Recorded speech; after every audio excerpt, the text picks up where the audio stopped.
Welcome to the Sharpe Way Show. So happy to have you with you this evening. A little bit past 7 p.m. on the East Coast. I know I'm late again by 5 minutes, but it's what I do. I work a lot. Sorry, I'm on a case right now that is driving me crazy. We went to court today. I don't go to court. I'm pretrial guy, so I will not be dealing with the issue. So hopefully it's going well so far. I'll find out the hard way tonight after the show. If I'm crying tomorrow, then you'll know that it didn't go well. And if I'm not crying tomorrow, then hopefully I can ensure I go out of my way to make sure the federal government cannot put more brown people in jail. That is my goal. I may be able to do that. We'll see. But besides that, I'm way off topic tonight. I wanted to talk about the first week of Donald Trump. We talked a little bit about first couple days with Mike Voss last week, but I want to bring on a gentleman who I happen to like very much. He is a political commentator. He has spent time with some of the bigger boys and not so big boys. He's been out there doing his own thing to the best of his ability. He's going to chat with me about what he thinks, what's going on with the first week of Donald Trump.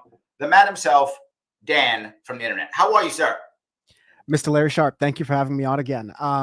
When you proposed having me on to talk about this first week, I was so interested because I think we're going to share a lot of perspectives. I'll at least admit that for the past week or so, and the lead up to Trump's second term, I've been very too steeped into a lot of left discourse, and the left being progressive, socialist, Marx, however you want to call that, and then the Democratic Party discourse has been fairly obvious. The Republican Party discourse has been fairly obvious, but I have a total blind spot to how the libertarians are taking things. I have some hints here or there, but I think that we always have an interesting conversation where we learn about each other's sides and usually find some common ground here or there. So I'm excited. Thanks for having me on. There we go. No, I appreciate it. And my chat has already told me that my mic was wrong, so I changed my mic. Thank you, chat.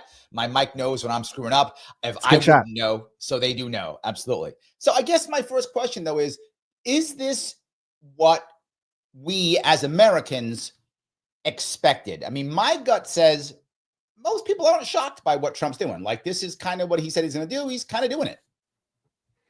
Yeah, I would agree with you. I think again, it always depends on how you define Americans, because there were a lot of people. One of the more devastating things I've mentioned on the Power Report, post-election coverage, is that there was a Google Trends spike for people who were just learning on election day that Joe Biden was no longer at the top of the ticket for the Democrats, right? So there are people who are kind of just unplugged from all of this, and from all sides of the political spectrum. And so this might come as a shock to people. I think there should be, any smart political actor would want to have messaging for people that this is somewhat of a shock or a surprise to. However tone you want to do that is where you want to be more teasy, you want to be more okay, meet them where they're at. I think that's up to you and your style. But yeah, I think most people who paid attention to any sort of politics, who paid attention to any sort of rhetoric that Donald Trump was saying, and not just, what the analysis was, but just what he was saying, agree with it or not, he's basically going down the path that he said he would. Now, is that consistent with a Republican Party? Well, the Republican Party, I think, is in trouble. I think the parties are in trouble. I mean, I don't know whether you were supporting the Democratic nominee. Did you support the Democratic nominee last time? Begrudgingly. Okay, so you did. Yes. So the problem that I had is I think both parties have really had a lot of problems, and for totally different reasons. The Democratic Party in the past, I don't know, 8 years, I'm making that number up, several years, whatever you want, has become a party of educated women, right? That's their core group of people who they look for. It's kind of who they talk to. It's kind of what they've become. And that hasn't been who they've been for decades. And they've kind of become that. And the Republican Party, by default, has kind of become the party of everybody who's not a Democrat. And the problem is now you have a Democratic Party that says it's for the working class, but doesn't have as many working class voters. You have a Republican Party that isn't a party of the working class, but is filled with working class voters. So I think they're both struggling in different ways. Well, yeah, but I think something has to be said that the Republicans have been doing this decades-long campaign through media, through think tanks, through all these other different institutions to delegitimize liberal or even centrist institutions by saying, "Oh, they tax too much," or "Oh, they're biased," or whatever. Like, just like, "Oh, they're bought and paid for," but like they have this entire media ecosystem and all these different, so-called independent platforms with millionaire backing when you really dig and look into it. They're not really truly independent or truly grassroots. They've been laying the groundwork for a lot of this stuff to the point where not only are Republicans fighting against a Democratic Party that is just like of their own creation. I don't think the Democratic Party that Republicans are talking about is like really the Democratic Party. Not that I disagree with what you said, but I just think the idea that Kamala Harris and Tim Walz ran on woke when they very deliberately tried not to mention anything that could be construed as such. It's just like we for better or worse, the public has accepted the Republicans' view of how the Democratic Party is. The Democratic But Party. hold on. They kind of did, though. They kind of did. Okay. And what I mean by that is, if you look at maybe not the actual campaign, meaning not Harris, I agree. I think Harris ran away from core Democratic issues completely. She tried to become a Republican, basically. I completely agree with you on that. But all of her surrogates in the media, surrogates who were talking, they were all like, no, if you vote, my governor, who was one of her surrogates here in New York State, her words were, if you vote Republican, you are anti-woman and anti-American. And we had other people throughout all of like the MSNBCs of the world who said things literally like, if Donald Trump wins, there'll be no more elections. And they literally called him Hitler, like literally called him Hitler. So you're right. Harris didn't. That's accurate. But like all of our surrogates did, didn't they? I mean, like, it depends on who exactly you're calling her surrogates. Every different surrogate used different language for whoever they were talking to. And I've like increasingly less take what, like MSNBC and CNN appearances, because these are like those people voted for Harris. Yeah, and a lot of people just didn't vote for Harris either. So that just kind of shows to how, I think we'd agree that wasn't really that effective of messaging. And to the extent that messaging did exist, I'm talking about what came from Trump and Vance and their speeches and what they actually talked about and what they said to the media versus what Harris and Walz were saying. Because once you open it to surrogates, like anyone can call themselves a surrogate and say like whatever, right? But like I get what you mean, like with but then you would push away, right? Like the surrogates who were anti-Trump, and there were some who were. Trump immediately sacked them. Oh, they're fake news. Or he immediately distanced himself. Like he wasn't. He did immediately. Oh no, Pence is not my guy. He distanced immediately. Harris didn't. Harris accepted when MSNBC said what MSNBC did. She accepted when CNN did. She didn't say, I'm distancing myself. Trump yells at anybody. He didn't care. Say what I think or I'm going to yell at you. Well, that just goes to a different dynamic that Donald Trump has and Kamala Harris has, and a different dynamic that the conservative movement in this country has versus the non-existent liberal movement. It's kind of like what I was saying earlier, just to finish that point. Democrats haven't really stood for anything except chasing the rightward tail. So anyone on the left, again, like begrudgingly supports them, but would act, in a lot of cases, just chose to not vote or not show up or vote down ticket. So it goes to this dynamic of, yes, you have this. But like, hold on. You going to Jill Stein? I want to focus on this exact like piece here because like, because you have this entire decades-long movement of conservatives and conservative institutions trying to delegitimize any other institutions on their own. Donald Trump can come in this sort of orbit and he can make the rules and he can come around and tell people what to do. He didn't really run in the Republican primary and he won decisively. Kamala Harris was thrown in there last minute from a crypt keeper in Joe Biden who didn't want to let go of power. And so, I think Kamala Harris should have tried to distance herself from the Biden administration because that would have worked a lot better. She didn't. And I think there are factors within the Democratic Party and the way it works, which is a very you abide by the party line thing that is not what the Republicans do anymore ever since Trump, right? But it's a different abide by the party line. It's just going for Trump. Why I didn't vote for Jill Stein? I have taken a different tack in elections. Okay. Before 2024, especially Okay. acknowledging that I am a commentator with somewhat of a platform, and that if I'm telling people to do something, I should do it as well. Of course, I live in a state where my top of the ticket like vote is just diluted by whatever the I Democratic agree. Party option I'm a is. New Yorker. And I'm with you. yes, and we've talked about this, two-party duopoly. We're all on the same side. The end Yep. results were that you combine all of the third-party candidates. And they wouldn't have spoiled anybody for any way. Muslim voters who were expect to vote Democrat in states like Michigan and Minnesota were more of a deciding factor than third-party voters. And I think that's just like an But opportunity this is for chicken and egg, man. This is chicken and egg, right? They don't do it because they don't do it because they don't do it.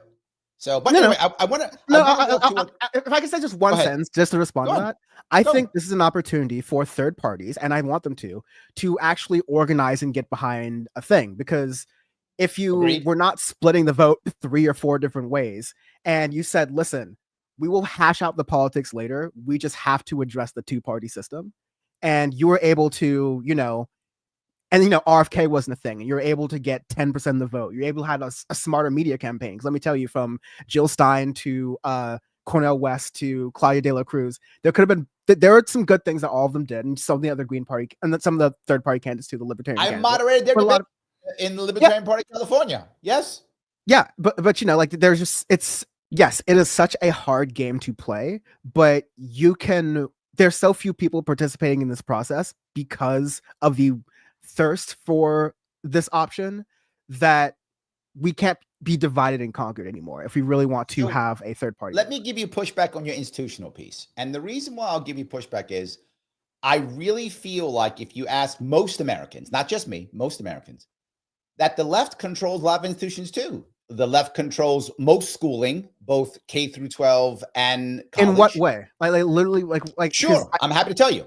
Yeah. Both administrators and teachers, from teachers unions who tend to support Democratic candidates across the entire country, heavily in my state, but in all the states, teachers unions tend to support Democratic Party. The vast majority of educators are women, somewhere about 80%, depending upon the state. Some places high as 90%, and most of those women are either registered as Democrats or self-identify as left-leaning or Democrat. I think that's absolutely true. The data is there if you want to look at it. It's absolutely true.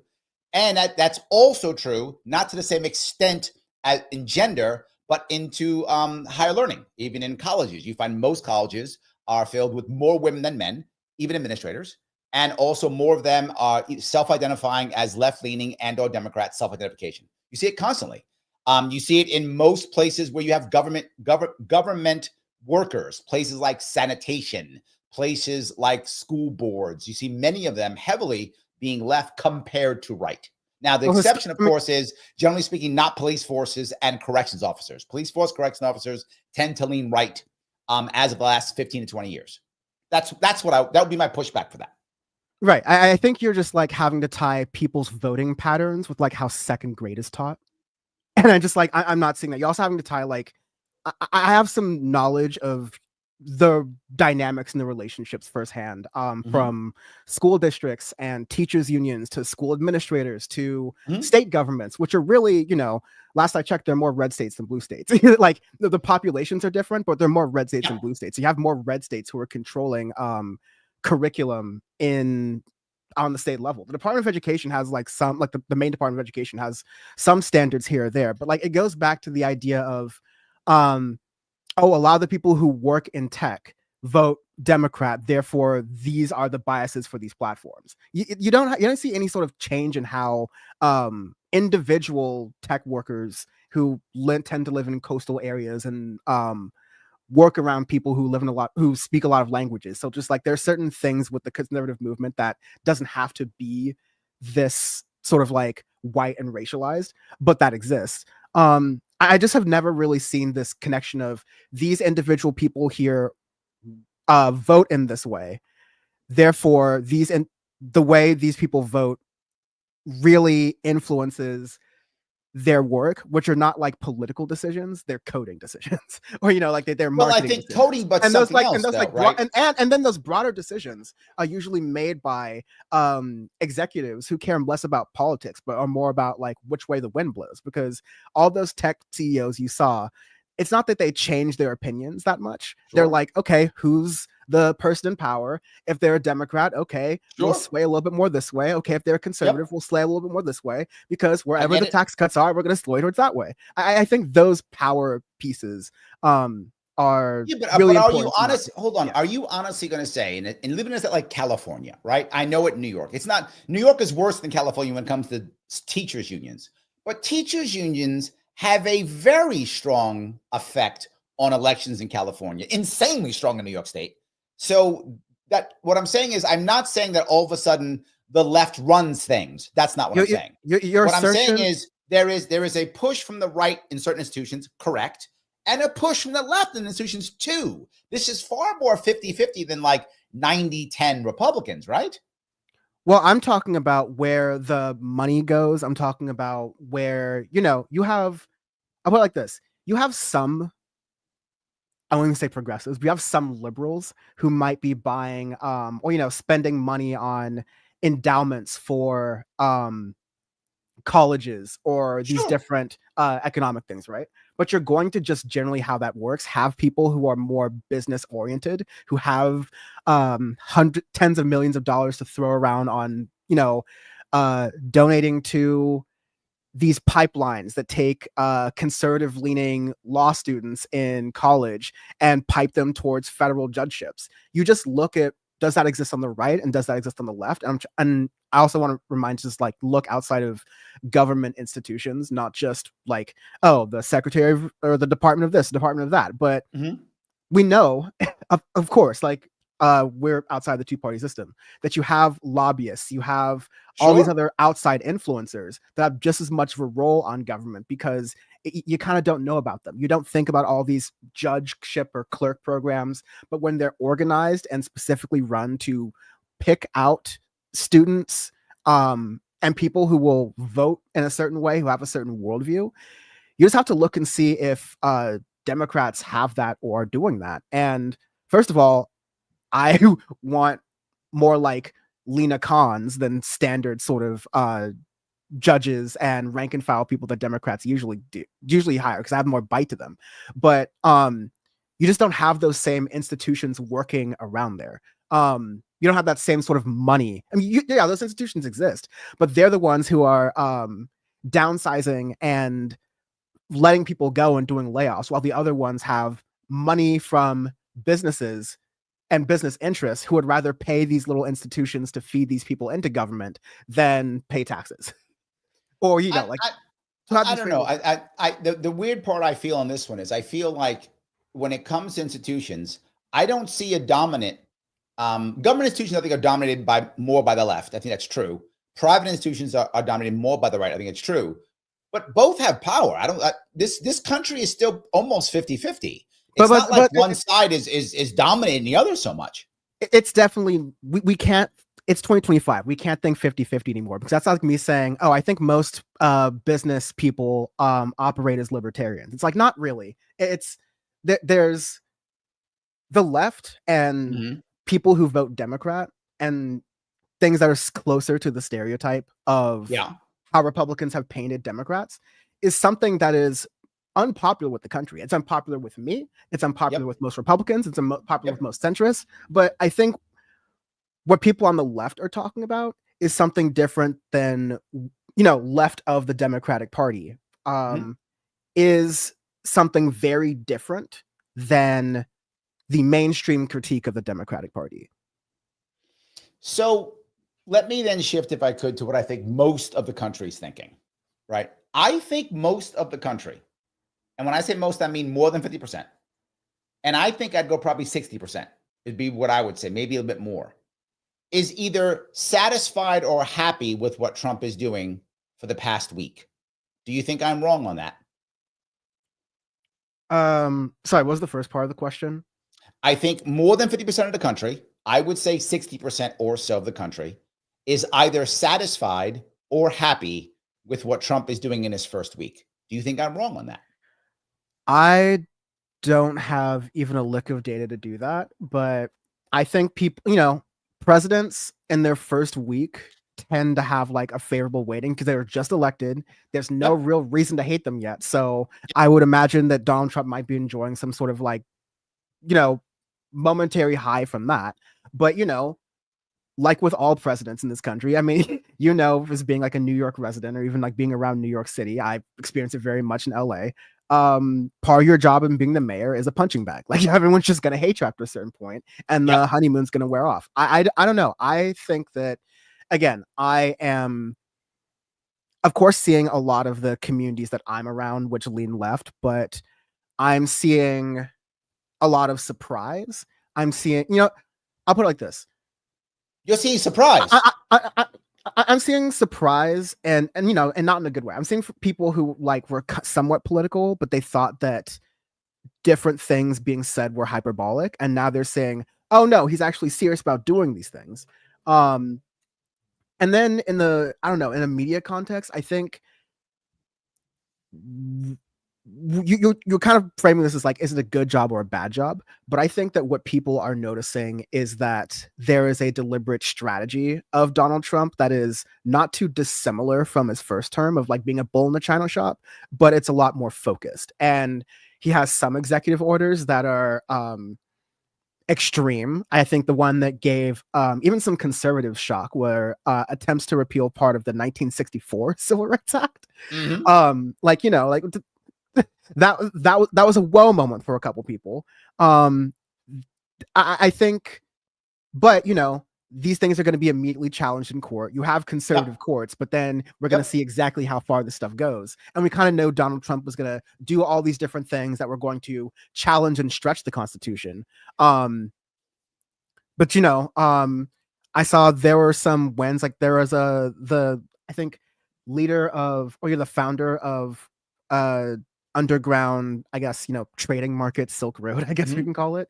And I think what I was reading was that a number of libertarian, folks who had made some collaborations with Donald Trump in some way. I'm not sure whether it was resources or whatever. This is one of the asks they had. Yes. Yes. Ross Ulbricht. Yes, Russ Libertarians didn't get everything we wanted at all. Not even close. I'm not. I don't want to wanted a whole lot more. However, we did get that, so we got something, I guess. So I guess, yay. I guess we got something. So that fits the thesis. Usually we get nothing. That fits the thesis of Trump as a somewhat transactionary politician, which is agreed. I think a fair thesis. And agreed. You wish Democrats would do a little bit more of that transacting too, when they get in power, because it's really like the first 100 days are the last 100 days that the Democrats pay attention or even pretend to give lip service to the left of their party. And sometimes that's important with certain nominations, but it's a big issue with them. My biggest issue with AOC was that. AOC is my congressperson. My biggest issue with AOC has been her, in my view, and I think a lot of people would agree with me on this one, she has just basically sold out. It has not been even a little bit transactional. Just, if you're going to sell out, get something, is all I'm saying, right? If you're going to sell out, come home with something, right? I sold out, but look, I came home with this. Okay, we'll take the sellout. You came home with something. She's selling out, not even coming home with anything. So I'm not happy about that. I agree with you. So the Libertarian Party was split. You were asking about Libertarian Party. It's split probably about in half, maybe a bit more. Libertarian Party this year did not do well at all. It did one as worse as it's done in a long time.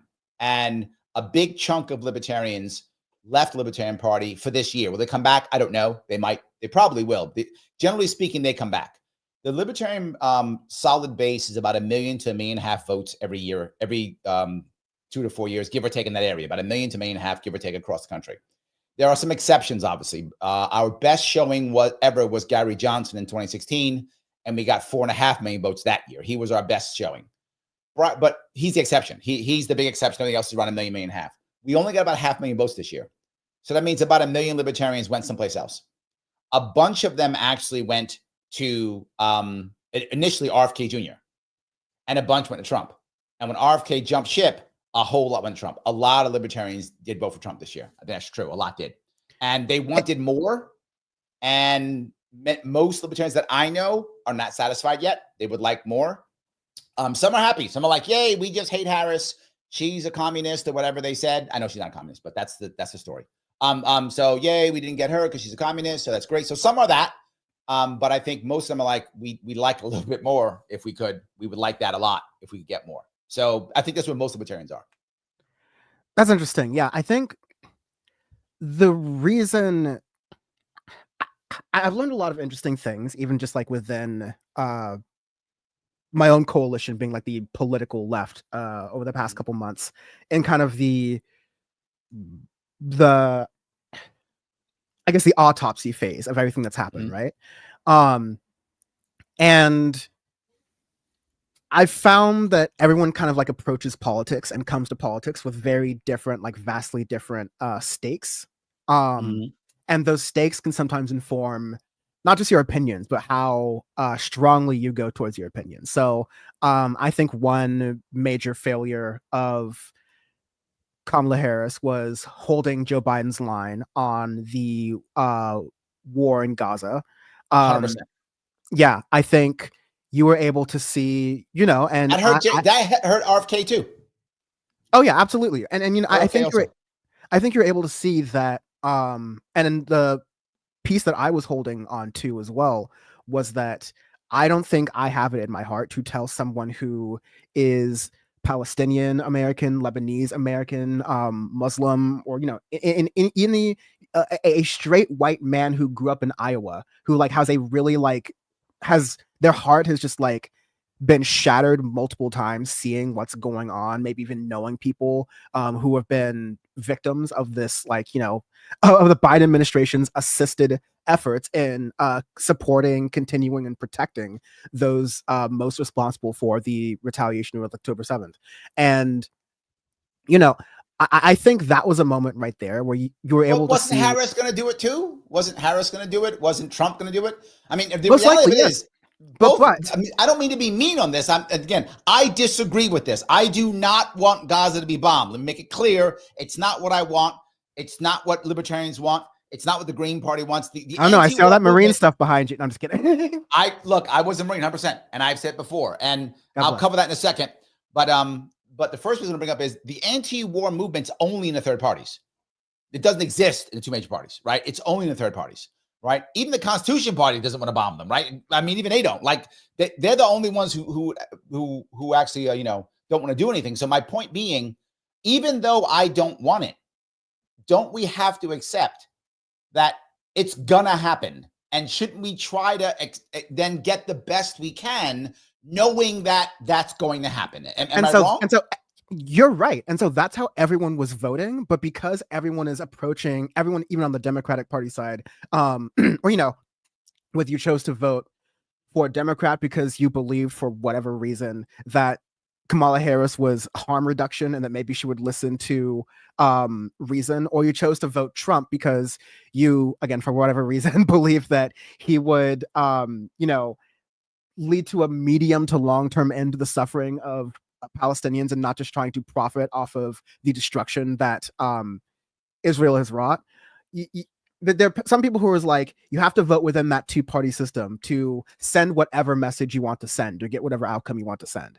And then there were genuinely a lot of people who were like, okay, the only real anti-war voices in this country are either within the outside the two-party system, and that could be one of the outside many parties, or a lot of people saying, I'm not voting at all because I've been burned on foreign policy. 100%. I've been burned on domestic policy. You have people who are still like, I'm still pissed Bernie lost. I'm still pissed at what the Democratic Party did to Bernie. I'm not participating in this system until you get someone who is a lot more receptive to people and what they want across all political spectrums. And so that is, I think, you know, I think it just buttresses your point that people who are viewing politics purely as transactional are benefiting in this sort of term. But, you know, the downside to that is real, you know, pain and suffering and fear for people whose politics has to do a lot with material conditions. And, you know, the realities, the realities of this country, for example, like really benefits off of a lot of exploitative undocumented migrant labor. But prices for things are going to be very, very bad in places like California that are so dependent on this sort of agriculture, places like Florida as well. New York, And so some of these like same policies thing. are not going real Yep. well.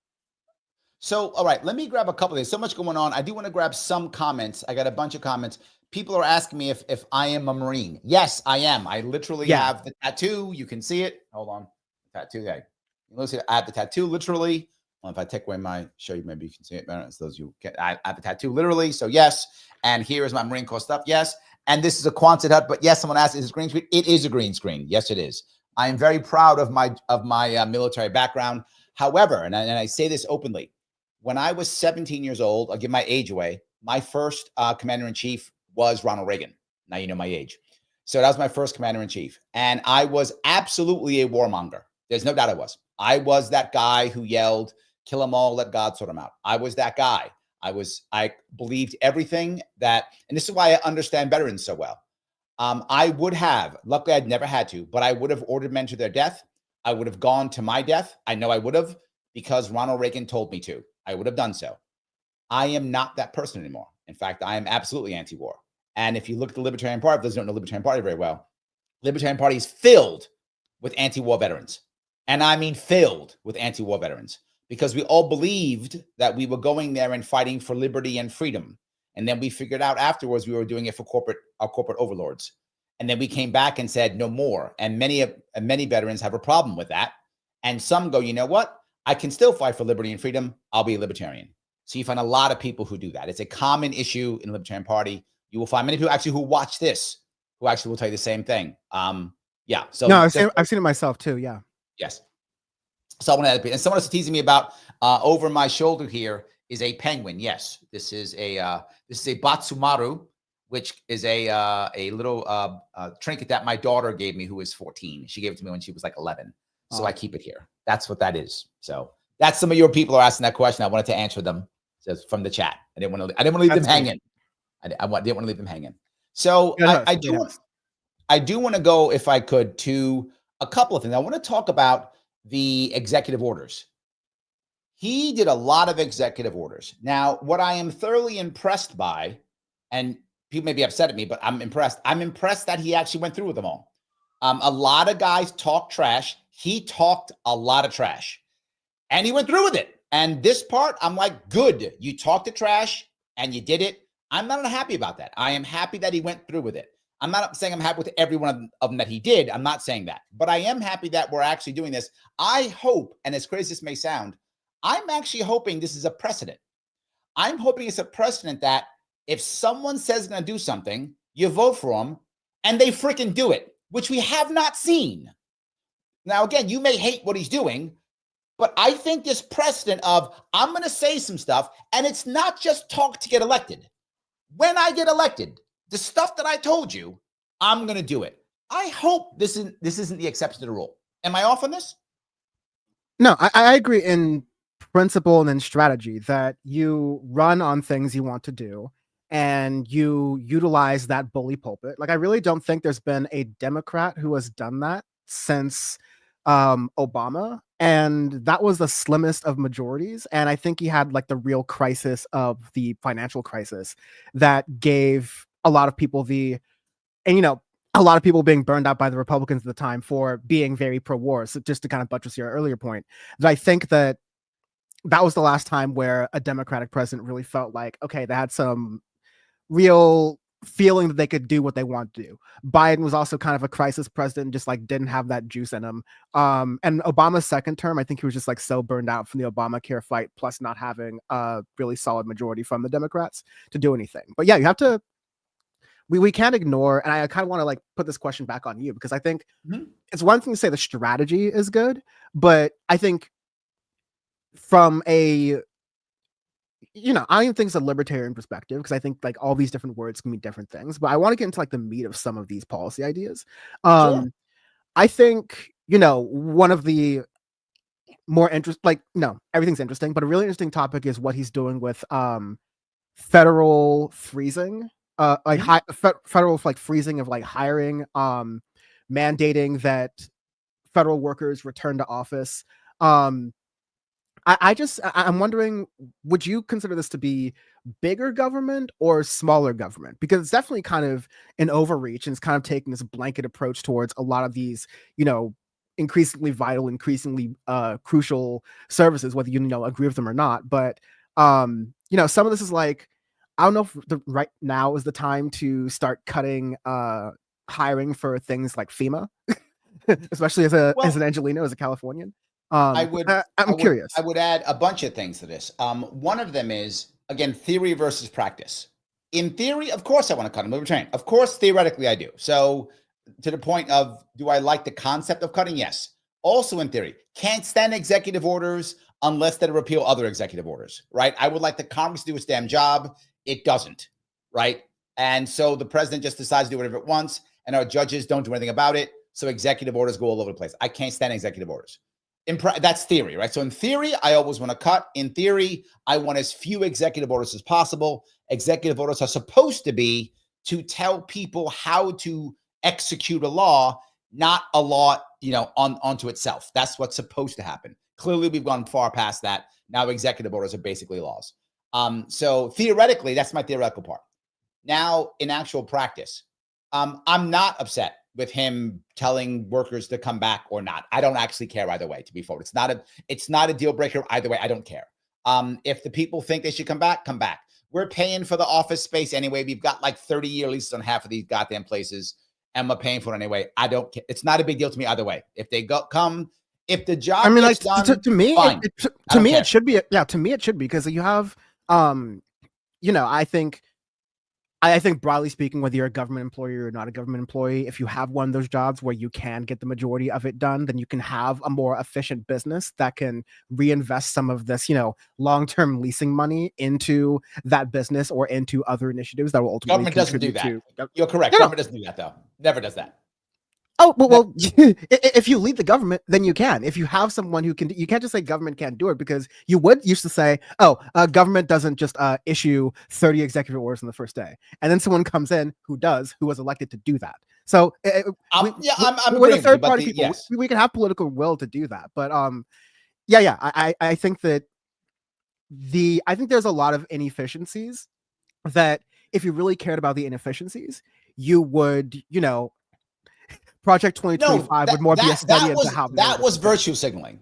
That order was virtue signaling. All I'm saying is I don't really care. It's not that big of a deal to me, is all I'm saying, right? That's not high on my priorities. But yes, I agree with you. It was virtue signaling, but I don't really care that much.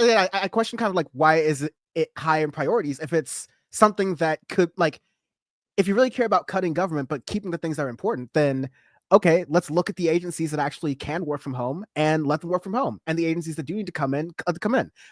Yeah. Virtue signaling is the inefficient government thing that Republicans and libertarians were criticizing Democrats for doing, rightfully or wrongfully. So I think it's happening right now. So like, I don't believe, maybe I'm a little bit more like a, whatever your ideology is, you take that as not like a gospel, but you just take that theory as far as you can. It seems too much like revenge politics, you did it, so now let's do it back, is the way things are going, versus let's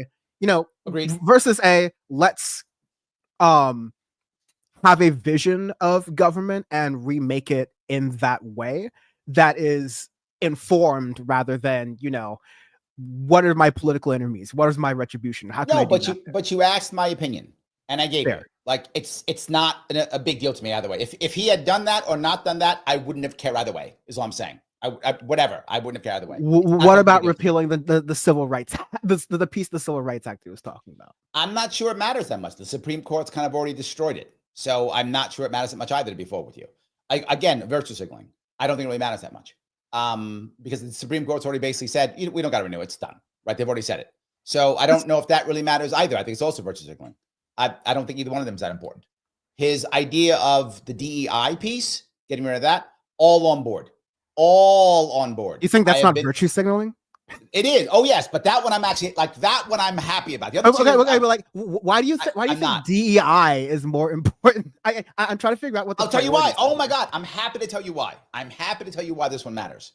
Because of the other two things, generally speaking, people don't really talk about daily. It doesn't affect people's lives Oh, daily, people not talk about usually. work every day and their working conditions every day, whether they Yes, work for the government or they don't.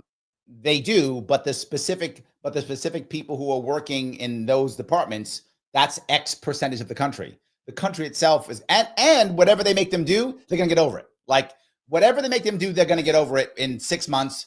They're gonna handle it and deal with their stuff because that's who humans are. They will deal with it. But when it comes to DEI does several things bad. The people who did diversity training, which I used to do and have done for years, they have destroyed it.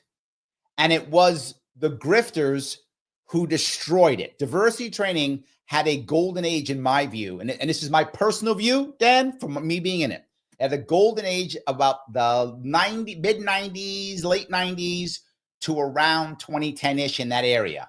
We were actually teaching things like emotional intelligence, understanding somebody else, empathy, things like that actually matter in a workplace, that actually matter with human beings. And the concept of using personality charts, not to pit somebody in a hole, but to recognize people are different and people think differently from you. I did it myself. I have an entire class on it. I do it. It was very good. Then it became, oh no, let's put you in a box and let's go to anti-racism. And the second that happened, DEI was destroyed. And it has been for at least 15 years, maybe I'm in that area, because I'm also in my head, I dealt with this in New York City. I actually dealt with it literally in city agencies. I dealt with it in private companies. It became a disaster. DEI is now a disaster and has such a bad even thought process that now when you just say it, people hate it. So it has failed utterly. I'm not saying we shouldn't have diversity training. I'm not saying that. I'm also not saying we should have empathy training. I'm not saying that we should. But DEI itself has become, and if you're in business, and I don't know what your background is, but if you're in business, and I am, it has become a situation to where it has become check boxes. I would actually have people literally come into my class, if they were executives, particularly come in, sign in, and leave. Literally check boxes. I would have people come in and tell me, I can't hire that guy. Why? Because we need a so-and-so. Literally, these are the words that came out of their mouths. It became that. And it was not that before. It was about empathy. It was about understanding people. It was about caring about other people. That has gone away. And once that went away, it changed everything. And for even the companies who are doing it right, that would follow what I would think is correct, in my opinion, it doesn't matter because now people think it's garbage. So now every time a white guy doesn't get hired, he says DEI. Every time a black woman gets hired, they say DEI. Now, is that true? How the hell would I know? But now that's what's happened. DEI has destroyed itself and is bad, and I'm glad it's gone. I'm sorry. You got me going. So that's why. I got you. And I think I'm in the absolute flip here where like I have just always seen DEI as the latest version of cancel culture, as the latest version of political correctness. It's like a shadow box thing that conservatives can go towards to get to the actual things they're trying to get rid of, right? Because like I have yet to see any like major real studies defining DEI as something that, you know, it can be nebulously be defined as you know, workplace training and meetings. It can nebulously be defined as workplace hiring practices. It can nebulously be defined as you know, what products Target or Walmart has in their stores. I think you're literally making my point. It has failed. Particularly no, but here's the thing. Like particularly in marketing, it has failed. But like no, my point is that DEI, like cancel culture, like political correctness, are these things that exist in the political space. And because, you know, I think actors don't like to define it, they just like call anything they don't like, any sort of, you know, if you read between the lines, anti-white discrimination as DEI, then yeah, you can, we wouldn't use the words like DEI. That'd be a very, you know, kind of college term 15 years ago, right? People weren't like ranting about these like workplace trainings, but people were ranting about, oh, I bet that black lady didn't deserve that job me, a white man, should have had. Oh, it's just like, you know, political correctness that's happening, that's infiltrated the workplace, and now it's hard for white people. Like, it's the same stuff that's been said for years and years and years. lights up the Republican Party base, not all Republicans, but lights up the people that allows them to get the power that they have right now.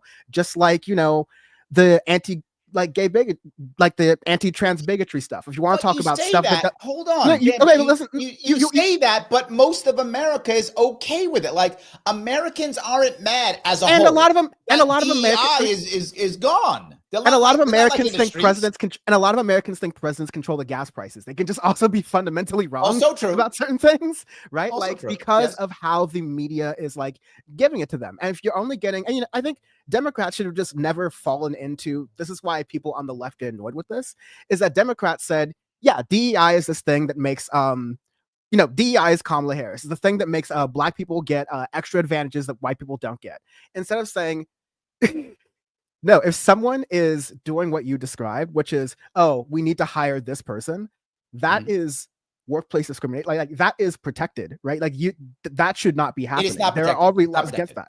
Okay, but that's the argument that you say, but there's a difference between that and what you got and you were hearing from people in the immediate aftermath of the election was like, oh, go ahead and let's bring back catcalling in the office and make sure all the women are wearing all these skirts. You have people who are like, I can't wait to say the R word, slurs for people with developmental disabilities in the office now. Let's go back to this old thing.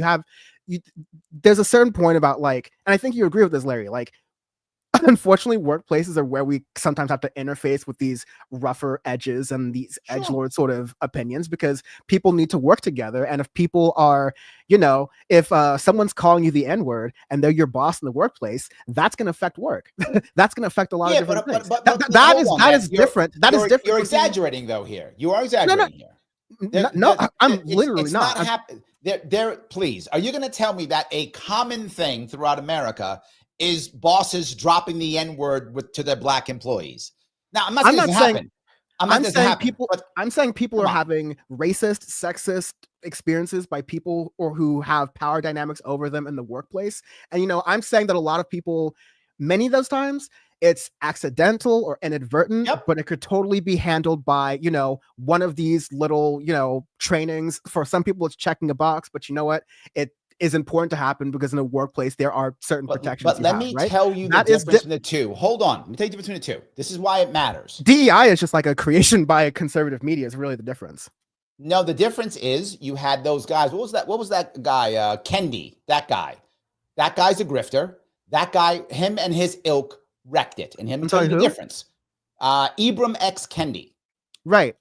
Yes. Talk to any worker. Okay, talk to any worker who that is, and they'll be like, I have no idea who you're talking about. I know, but I'm telling you who wrecked it. They don't have to know. I'm telling you who wrecked it. And what happened was, what you're saying is correct. And I used to handle that with empathy training. Empathy training is correct. I'll give you an actual example of what happened to me. It's a true story. I'm doing it. This is probably 2008, 2009, maybe 10 in that area. And I'm at a large accounting firm in Manhattan. And the guy who ran the firm was in his 70s. He was one of the partners. He was in his 70s. This guy came up in the 60s, where he came up. And it's during a break. And I'm actually doing a gender class on gender empathy, right? So and he has a lot of females who are part of his leadership in his accounting firm. So he's on his phone during a break. I wish I had planned this, Dan. I did not. This just happened. He says, yeah. I'll have my girl send it over to you. So he says, and he hangs up. And right after that, I didn't say a word, but one of the women there, she went to him in public. She said, do you understand how that made us feel? That's all she said. Now, I had taught her that. I had taught her to not assume that it is bad, to ask. And if someone's bad, they'll show you how bad they are, right? They will. Just ask first. And you can see his face. His face went first from, like, what are you talking about? And then right to, and he said, I'm sorry.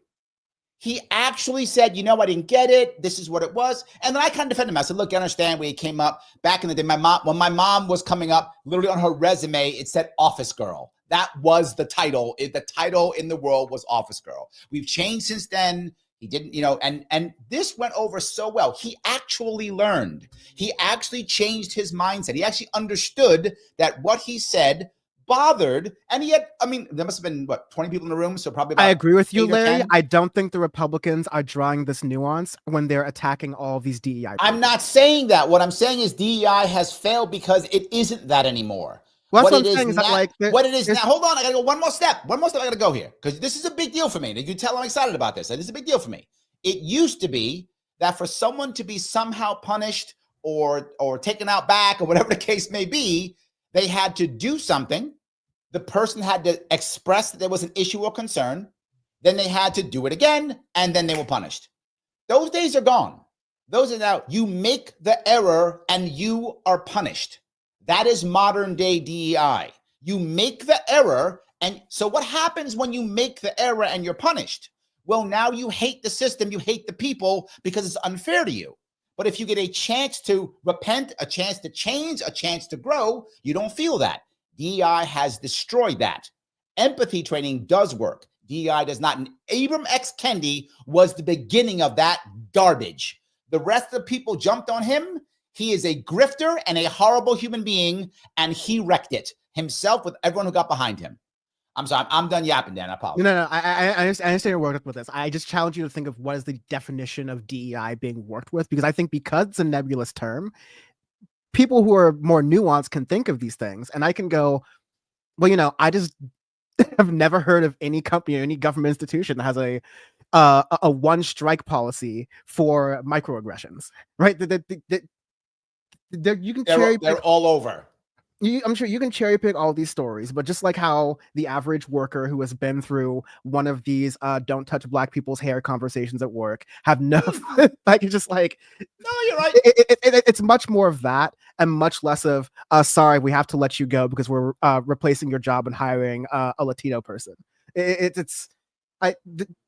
There are a lot of descriptions I like agree. that. Most people are getting replaced by some kind of tech, not by a Latino person. You're right. It kind of just goes back to, and there's a recent example of this. There's a big attack against affirmative action, and the idea behind affirmative action for the entire time is you're giving seats to unqualified people of color and women that should be going towards qualified, well-educated, what it ultimately became was whites and Asians.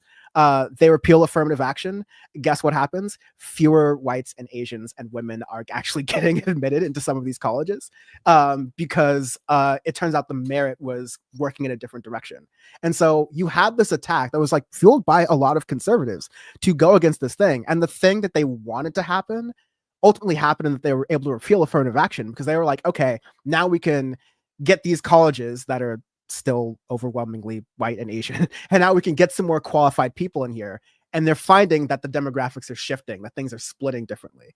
And so I've seen Republicans do this time and time again with, they pick a scapegoat in society. They pick someone who, you think the number of government employees working from home is small. The number of trans athletes is small. All right. Like I just don't spend time on the issue because I'm like, leave it up to the states, let people swim. Like, yeah. So like, but you compared to how much time, Trump is going after being trans in the military, which I think is ridiculous. One thing is that a lot of trans people face a lot of discrimination in this country, due and no help to the Republican Party and due and no help to the Democratic Party at times. But like many people who face discrimination in society, they're able to get jobs with the government because the government has very strict policies on not being able to discriminate. That's why there's a stereotype of a lot of black people working for the post office. There's a thing where a lot of trans people work for the military. They're defense contractors. They're some of the smartest folks who are especially helping us in tech and defense. All right. There's obviously, I'm not fighting you on this. I'm saying the same. We're agreeing. I'm not fighting you on any of this. I don't think there's an issue with any of that stuff. I don't think we're disagreeing here. I'm glad you agree and that we're saying these things. And I think that's really consistent with libertarianism. That's a beautiful piece about it. But I think that because I have seen Republicans wage these wars, and not just seen, doing right now, these are some of these executive orders. They are doing this again, like you said, it's red meat, it's culture war stuff, sure, but it has real consequences for people that. Yeah, but I want to walk down what I think is an important piece, and this goes down to what Bill Maher said like years ago. He was on the show several years ago. He had two people who were more left leaning on his show. They were Democratic strategists or something like that. And they were mad at him. And they're like, why do these people vote Republican when it's against their best interest? These poor people vote Republican. What? They're so stupid. And they're so mad. And he goes, don't you understand? And they're like, what? He goes, because they hate you. Because they think you hate them. And this is my entire point. I don't want a lot of these things to be happening. But my point to you is most of the country's okay with it. Why? It's a backlash. Clearly, I would rather do empathy training. But the backlash against DEI has been so strong that the president of the United States can just go 2 genders, no DEI, and the country goes, yeah.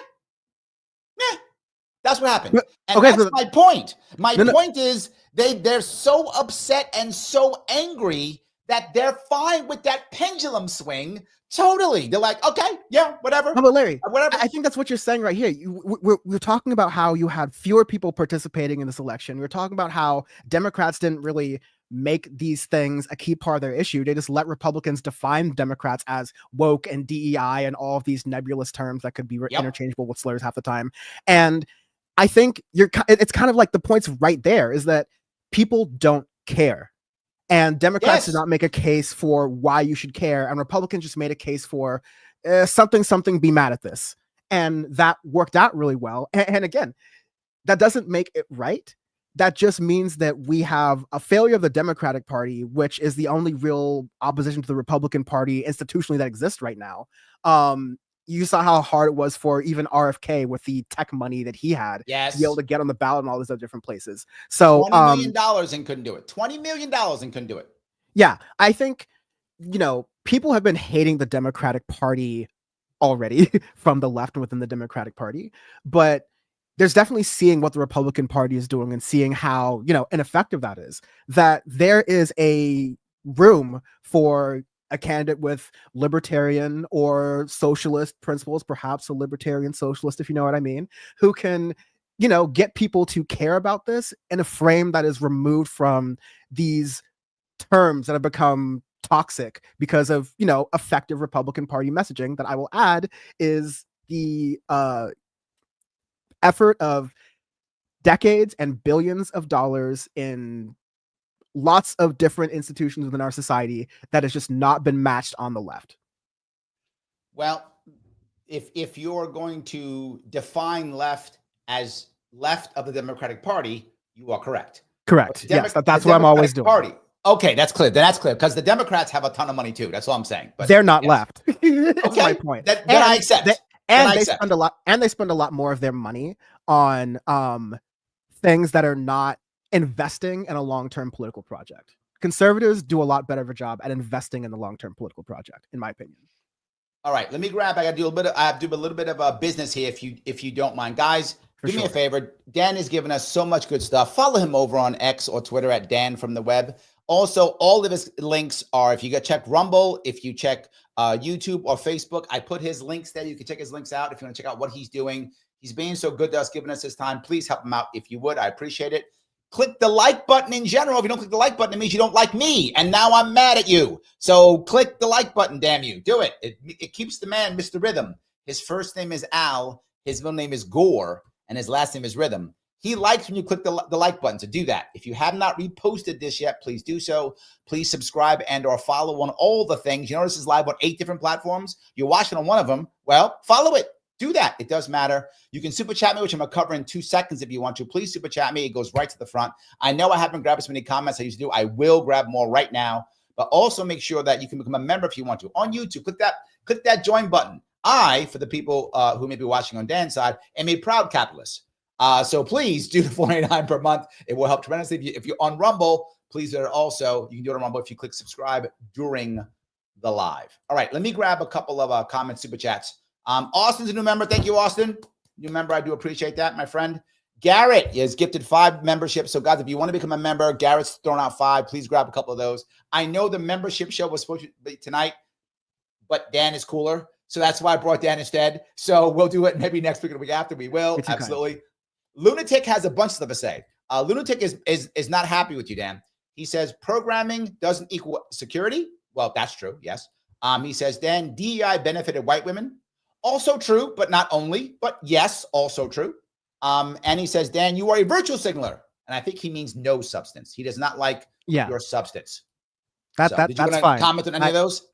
No, listen, thank you for your passion and caring. Thank you for trying to troll me. It doesn't work. I got thicker skin than that. But truly, I like talking with Larry because especially when we're on and having these conversations, it's always respectful, it's always civil. And I think that we are both speaking from places of a lot of political knowledge and a lot of political analysis. That isn't it's easy to fall into these patterns of who is being like what is being talked about in politics.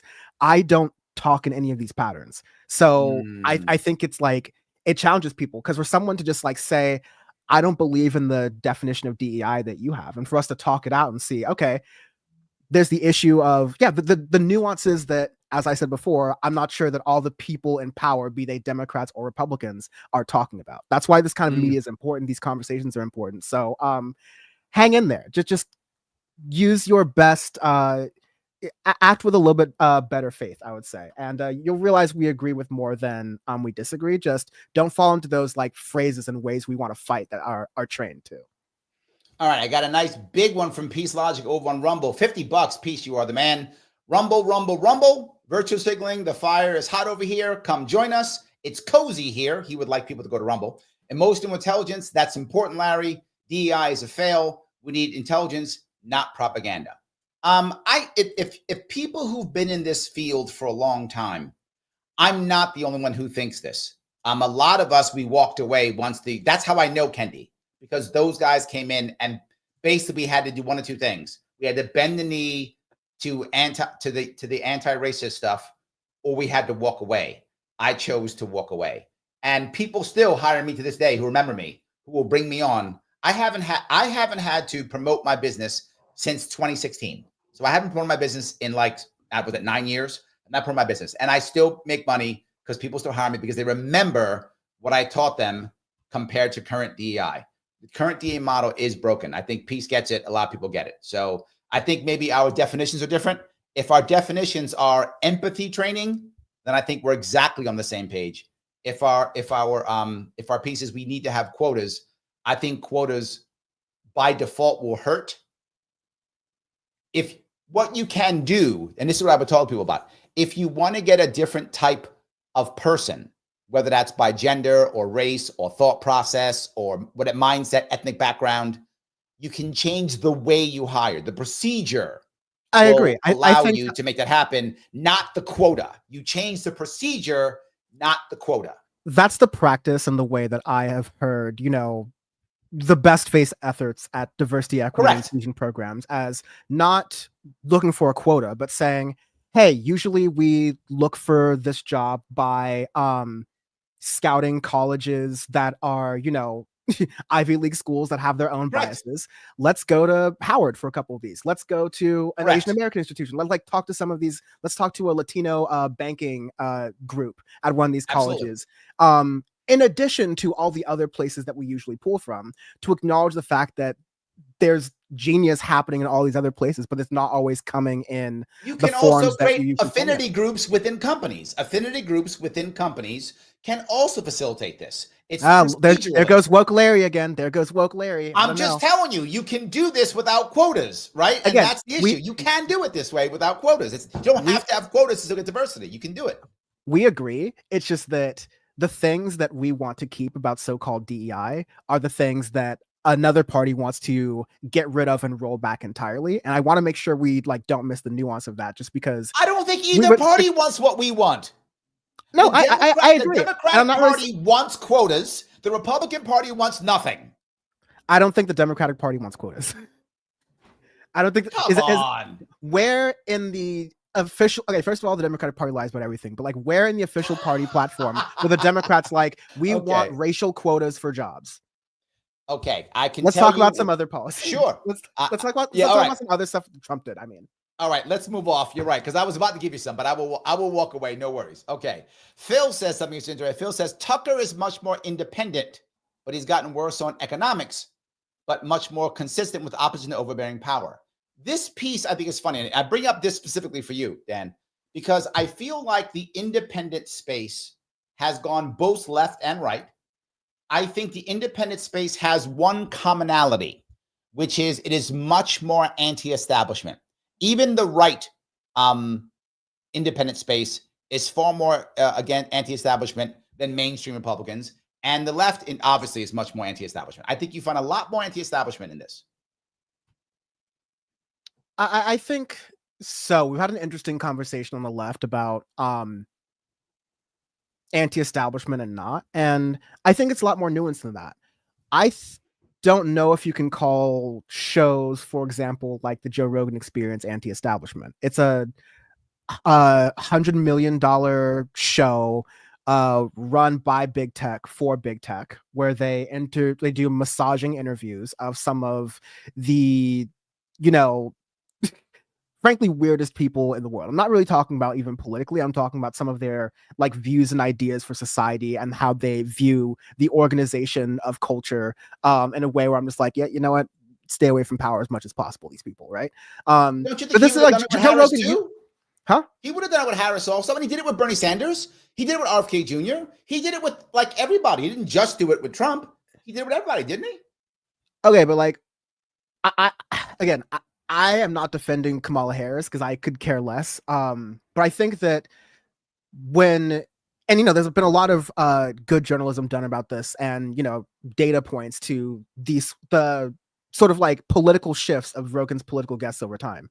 In maybe 2018, 2019, maybe as late as 2020, you had a lot more of a mix. I was on in 2018. I was on. Yeah, you had a lot more of a mix of truly, I'd say, like, as free-minded as possible, like independent thinkers who weren't tied to like a two-party system. And there was a really good mix of pundits and politicians from the broad left, Democrats, socialists, whatever, and the broad right, maybe libertarians, more like hardline Republican type people. Like, you got more of a mix. Post 2020, that shift has been a lot less of the left and a lot more of conservatives and libertarians. And like, Joe Rogan has endorsed Donald Trump twice in 2020 and 2024, and that's totally his prerogative.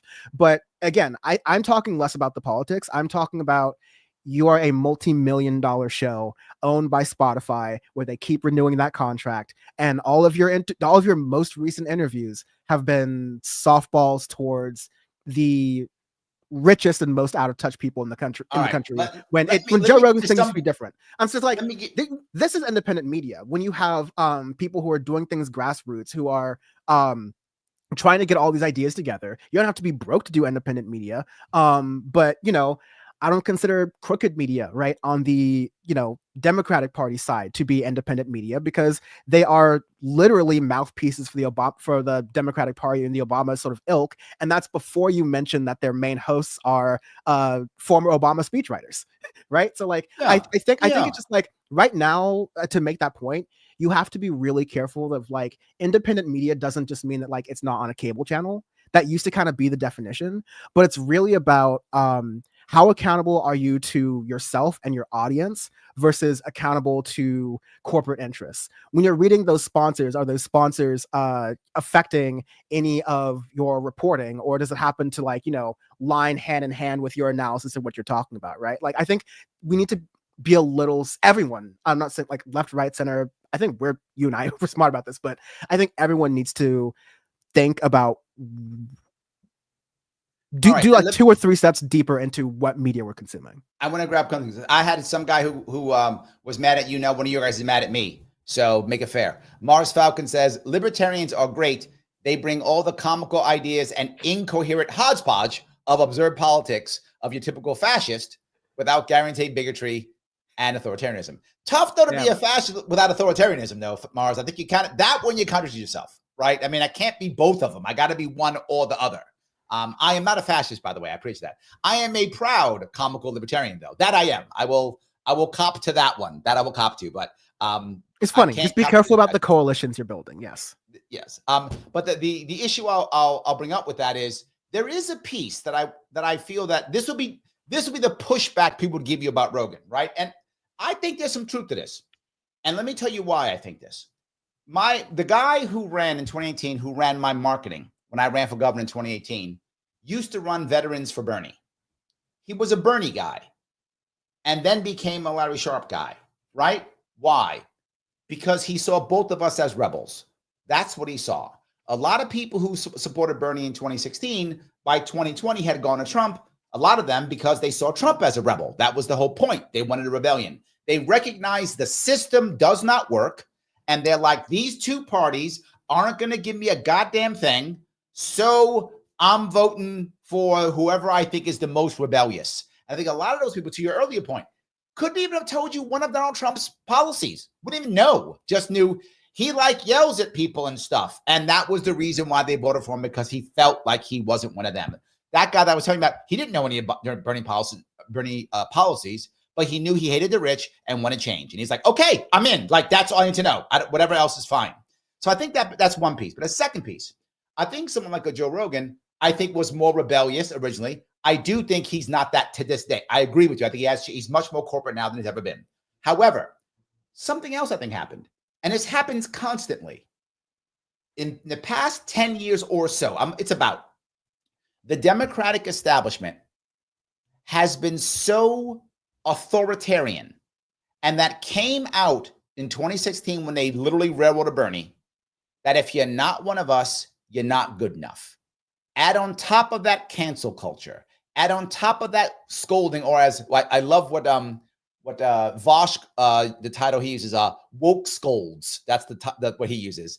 And that was a term invented by Ben Shapiro on the right. Was that right? First person to use it. Yes. I didn't know that. Vosh used that. I heard Vosh use it. That's what I remembered. But that's where I got that. But I love that concept of all of that together. And now you have people who say, I'm going to go to the opposite because I just hate you.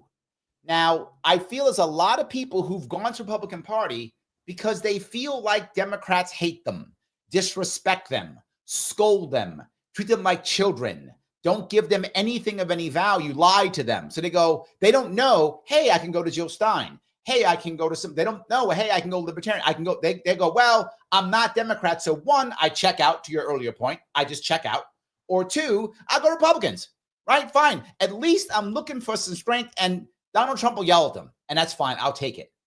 I feel a lot of that's happened, and this is what I think's happened. And now, to your point, and I learned this, by the way, this is something I learned relatively recently. I learned probably around 2018, 2019, 2020 in that regard. I learned that the left isn't Democrats. When I ran in 2018, if you'd have told me the left, Democrats, left, same, no difference. I could not tell. Socialists, all same, no difference. I couldn't tell difference, right? The right, is all no difference. They're all same. That's how I saw it.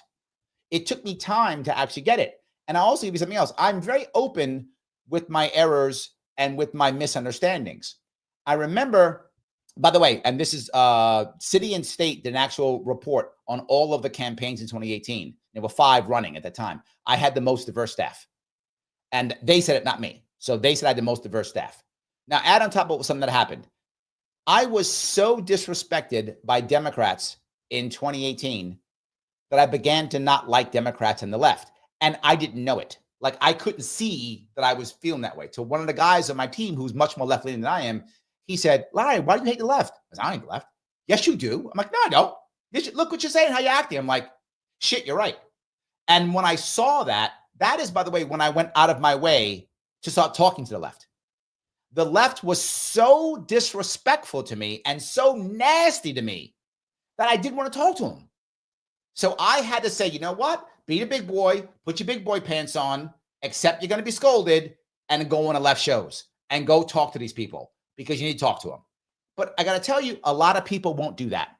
And when the scolding comes out, people will just go, the left sucks, I'm going Republican. I think that's what we saw a lot of. I'm sorry, I went long on that, but I hope you get my point. No, I hopefully, you know, the long and getting the idea through is definitely a style we both share. Definitely me. Yeah. So I the reason I threw out that Vosh using the phrase woke scold, a phrase that originated from the right wing, is, you know, talking about exactly what I'm trying to say. You know, Vosh would be considered to be a, I'd say like within the Democratic Party, but, you know, left of center broadly, content streamer, right?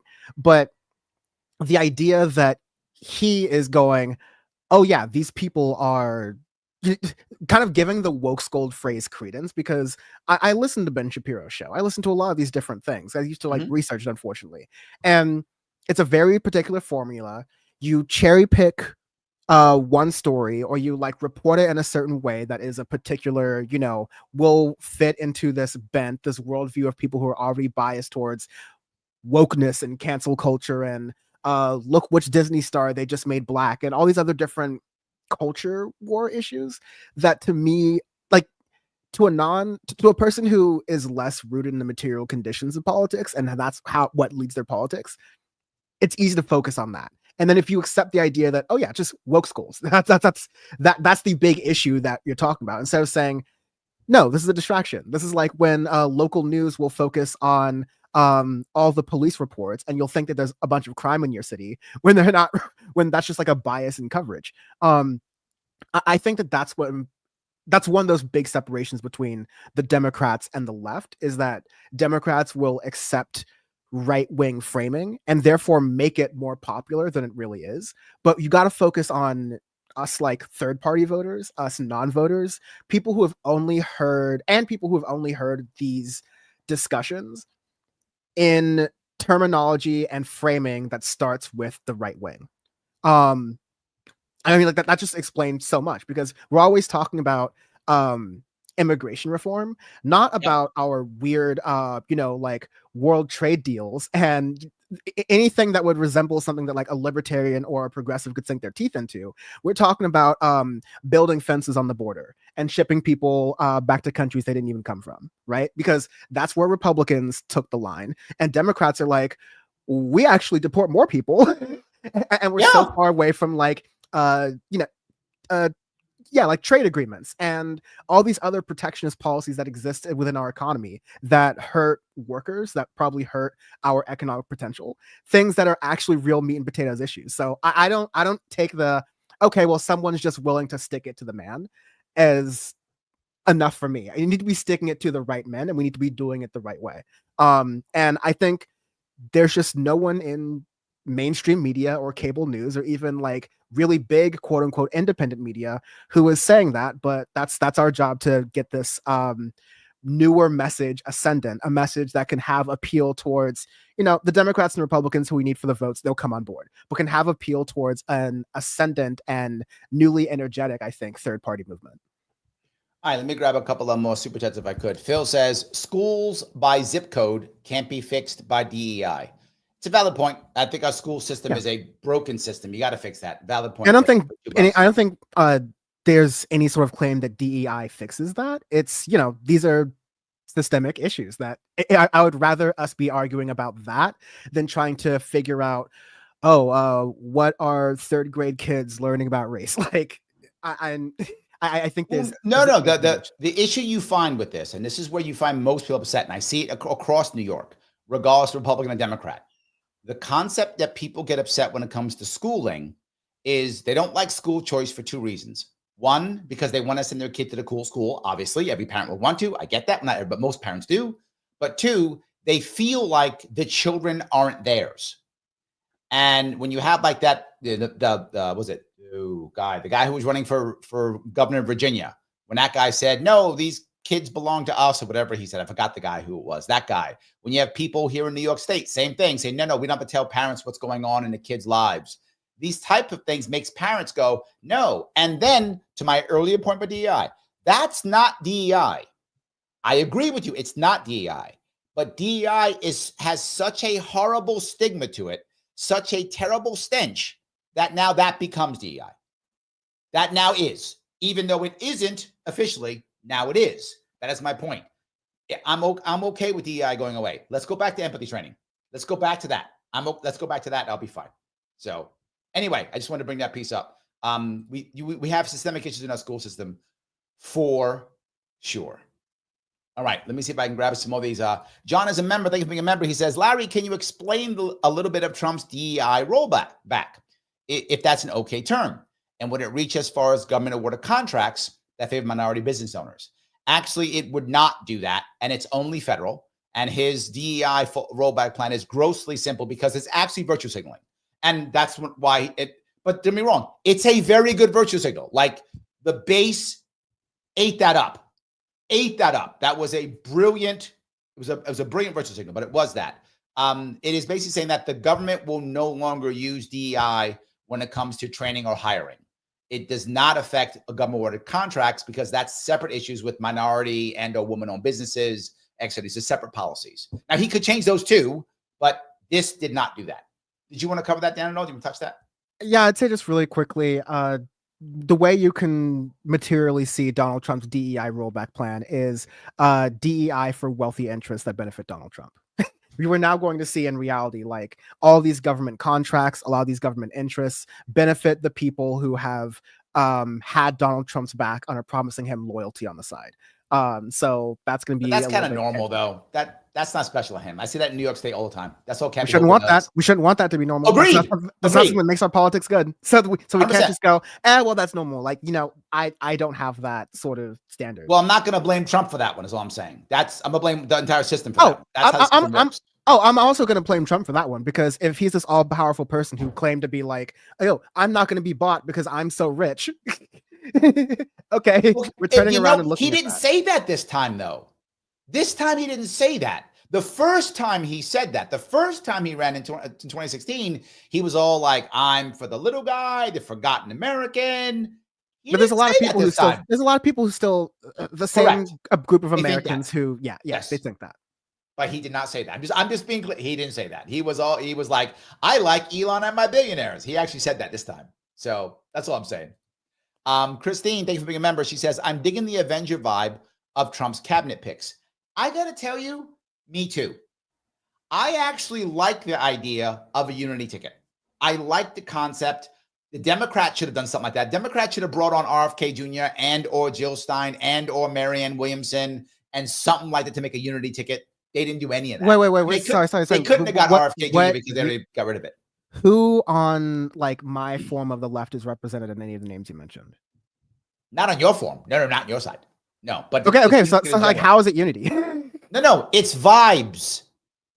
The vibes are former Democrats, right? Tulsi Gabbard, former Democrat, RFK Jr., former Democrat, and now, and then the hardcore Republicans like the J.D. Vances and Trump, former Democrat. It's a vibe of unity, and I think it worked very well. It's a vibe of unity for conservatives. It's a vibe of unity for conservatives. No, anti-establishment. No. It's anti-establishment. No. There's no one anti-establishment in that ticket. I mean, like, and the people you mentioned. What's anti-establishment about CIA Tulsi Gabbard? Okay. It's a Kennedy. It's a Kennedy. Okay, you are incorrect. Just because it's a Kennedy, you are painting a broad brush. He's a Kennedy who is disowned by at least half of his family, if not more. He is a Kennedy has been destroyed by the Democratic Party left and right. RFK Jr. is not your standard Kennedy. He just isn't. That's not true. That's demonstrably true. He's not your standard Kennedy. But he is establishment. That's the whole point. Is that this is the one he sues the establishment. He is the he was what are you talking about? He was doing. I'm pretty sure before RFK was doing this, he was doing lawsuits, but it was for public health. This was for like this isn't like anti-establishment in the sense of like it's very easy to get like call what you want to call the establishment. He's anti-establishment. No. RFK. Okay. What do you want to call anti-establishment? Someone who is with the government's overall policies on like. No, someone who says things like, and people go nuts over, hey, don't put fluoride in water. Most Americans are like, fluoride in water is great. That's anti-establishment. Hey, let's stop how the HHS does stuff. That's anti-establishment. Hey, let's decide that big agriculture is bad and shouldn't be putting red dyes in our food. No one said that for 60 years. That's anti-establishment. Yes, it is. RFK Jr. is not RFK Jr. nor Marianne Williamson nor Tulsi Gabbard are consistently anti-establishment.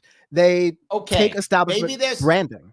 They take establishment branding because again, the imprecision of this has allowed it to become a negative term. If anti-establishment is just people you think are in power that you don't like, then yeah, you'll get people like CIA Tulsi Gabbard, Marianne Williamson, who's like, okay, she's anti-establishment. I know people who like are on the corner who are like my barbers who are anti-establishment. Doesn't mean they should have that job, right? Like, I think anti-establishment has to be like, how are you going to work against corporate powers that be?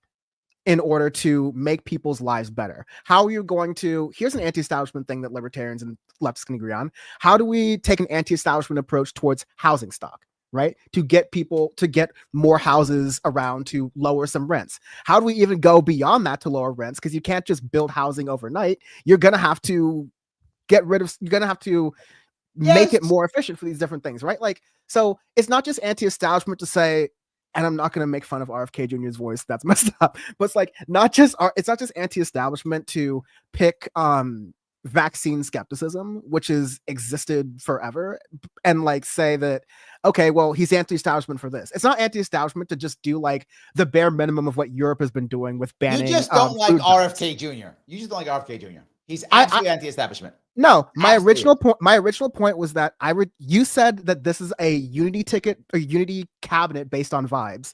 And I'm like, yes. There's no person who would represent anything of the Democratic Party other than being Democrats in name only, formerly. Okay. Let me ask you, where was the unity vibe when it came to Kamala Harris? Kamala Harris took a lot of crap from Democrats by saying that she would have a Republican in her cabinet. Where was that Republican? Was it Liz Cheney? She wasn't elected. Are you going to tell me Liz Cheney was her unity vibe? I don't think she said Liz Cheney was going to be on there. She loved Liz Cheney. She loved Dick Cheney. Come on now. If you're going to I don't think she was. Okay, we can't argue. First of all, I'm not defending Kamala Harris. I think it wasn't a well-run campaign, and I think she's part of the establishment too. Second of all, like people on the left were criticizing her coziness towards people like Liz Cheney and Dick Cheney because people across the country hate the Bush administration and the war in Iraq and Afghanistan. It left a bad taste in people's mouth, and that is what people don't like. Tulsi Gabbard, who is a Hindu nationalist and into imperialism, as long as India is doing it, and frankly, as long as the United States is doing it, is not a fucking anti-establishment. She had a couple good blows against Kamala Harris during the Democratic primary. So did Bernie Sanders. All right. And that's someone who's been much more consistently anti-establishment. All right. That one we have to agree to disagree because he's anti-establishment, but that's fine. It's fine. Whatever helps you sleep at night, man. It does, actually. Thank you very much. It actually does let me sleep better at night. It does. And here's the reason why it matters. Because if RFK Jr. gets HHS, and I hope that he does, and it looks like he will, if he gets it, and he makes any change against the establishment at all, whatever he does, that sets the groundwork for anybody else to make change. Right now, it doesn't exist. It's what I told you before. I don't know if you know this, but I worked for a couple PACs last year, and one of them helped to get helped to get Dr. Cornel West on the ballot in North Carolina. Why would I do that? Him and I do not. I mean, I know him and I like Dr. Cornel West. I know him. I've been on stage with him more than once. But politically, we're not the same, right? Obviously, not the same politically. Why would I do that? Because if anybody breaks through this hole, we all do. That's the reason why. I was in the Vanguard maybe a year ago, and I was telling him about how if in New York State, the only person on my ballot besides the Democrat and Republican, if the only one on there was Jill Stein, I'd vote for Jill Stein. And they said, why would you vote for Jill Stein? She's not like you at all. I said, you're right. I said, but if Jill Stein can pick up speed, if Jill Stein can break a hole in this, then libertarians can too. Then Cornel West can. Then RFK, everybody can. Someone's got to break a hole in this system so we don't keep voting for the two who don't care about us at all. And I am also very realistic on what I expect. Did I expect, Jill Stein to win? Of course not. Did I hope she could make impact? I did. I hoped she could make impact. Clearly, she did not, but I hope she did. I wanted RFK Jr. to run to the end and break 5%. I want him to break 5%. That's what I wanted him. I want him to run as independent and break 5% because that would have been impact. That's what I wanted. And I want impact. Now, RFK Jr. is not a libertarian. And I still would have said, yes, let's get him in to break the 5%. I want change no matter what. And that's what I push. And I know you're like, but they're not whatever. They're not libertarian or they're not unity or not this. I don't care. His vibe, Trump's vibe, if you can be mad at it if you want to, but Trump's vibe, bringing on Tulsi Gabbard, Elon Musk, Vivek Ramaswamy, RFK Jr., that's what got him to beat Harris when it came to the popular vote. He might have still won the election, I don't know, but he got the popular vote because RFK Jr. brought at least 3 million votes, and the Libertarians brought at least 500,000 and maybe 1 million. Those came in, and that got him over the popular vote. That's what it was. His unity, which you dismiss, is what made him actually have a popular vote, which is why he's yelling mandate all over the place. He wouldn't be yelling mandate if that didn't happen, and that's because unity ticket. You think Donald Trump wouldn't lie? Well, he might. You think Donald Trump wouldn't market or bolster like anything? He's the person who but he lost in 2020 and he lost in 2020 and he insists that he won that election. All right, but it's believable now. But it's believable now. It's believable now. No. People are willing to believe things with Donald Trump because they're like, wow, he still wins even though he lies to everyone's face. People who are willing to, again, it's all about priorities. People who are looking for proximity to power and wealth are moving towards that and moving carefully towards that. So yeah, I think that's just like totally clear there. I think if you think that a good job in politics is a bunch of, non-tangible movements in the law to just like make so-called political enemies upset, I look for policy changes and actual, politics happening and policy being debated. We can't do that. We can't do that if, and this is my biggest issue I had with the Jill Stein campaign. They didn't hear me at all. They didn't want to hear me. And it's fine. They don't have to. They're not required to. But I told them they should put every single dollar, every single volunteer, every single everything into Michigan. Everything. And to affect that election. Affect Michigan. And the Green Party's on the map.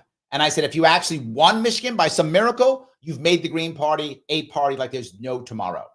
And they didn't do it. They did the same thing. I told the Libertarians, same thing. Focus on one small area. Make a victory someplace. America cares about winning. You have to win something. You have to make impact somewhere, or no one cares about you. That was a point I was going to say. I agree that I think the third party effort needs to be less like, whoever is running third party, we go for it. No, you need to kind of unite and figure out that vision. And I don't think it's going to be anyone who's run for third party before. I think Jill Stein smells like failure, no matter what she's kind of done to this point. You need someone new representing the Green Party that has a different political message, one that I think is actual unity, that when you go past the vibes and for the actual politics that people are talking to, these are incredibly popular things.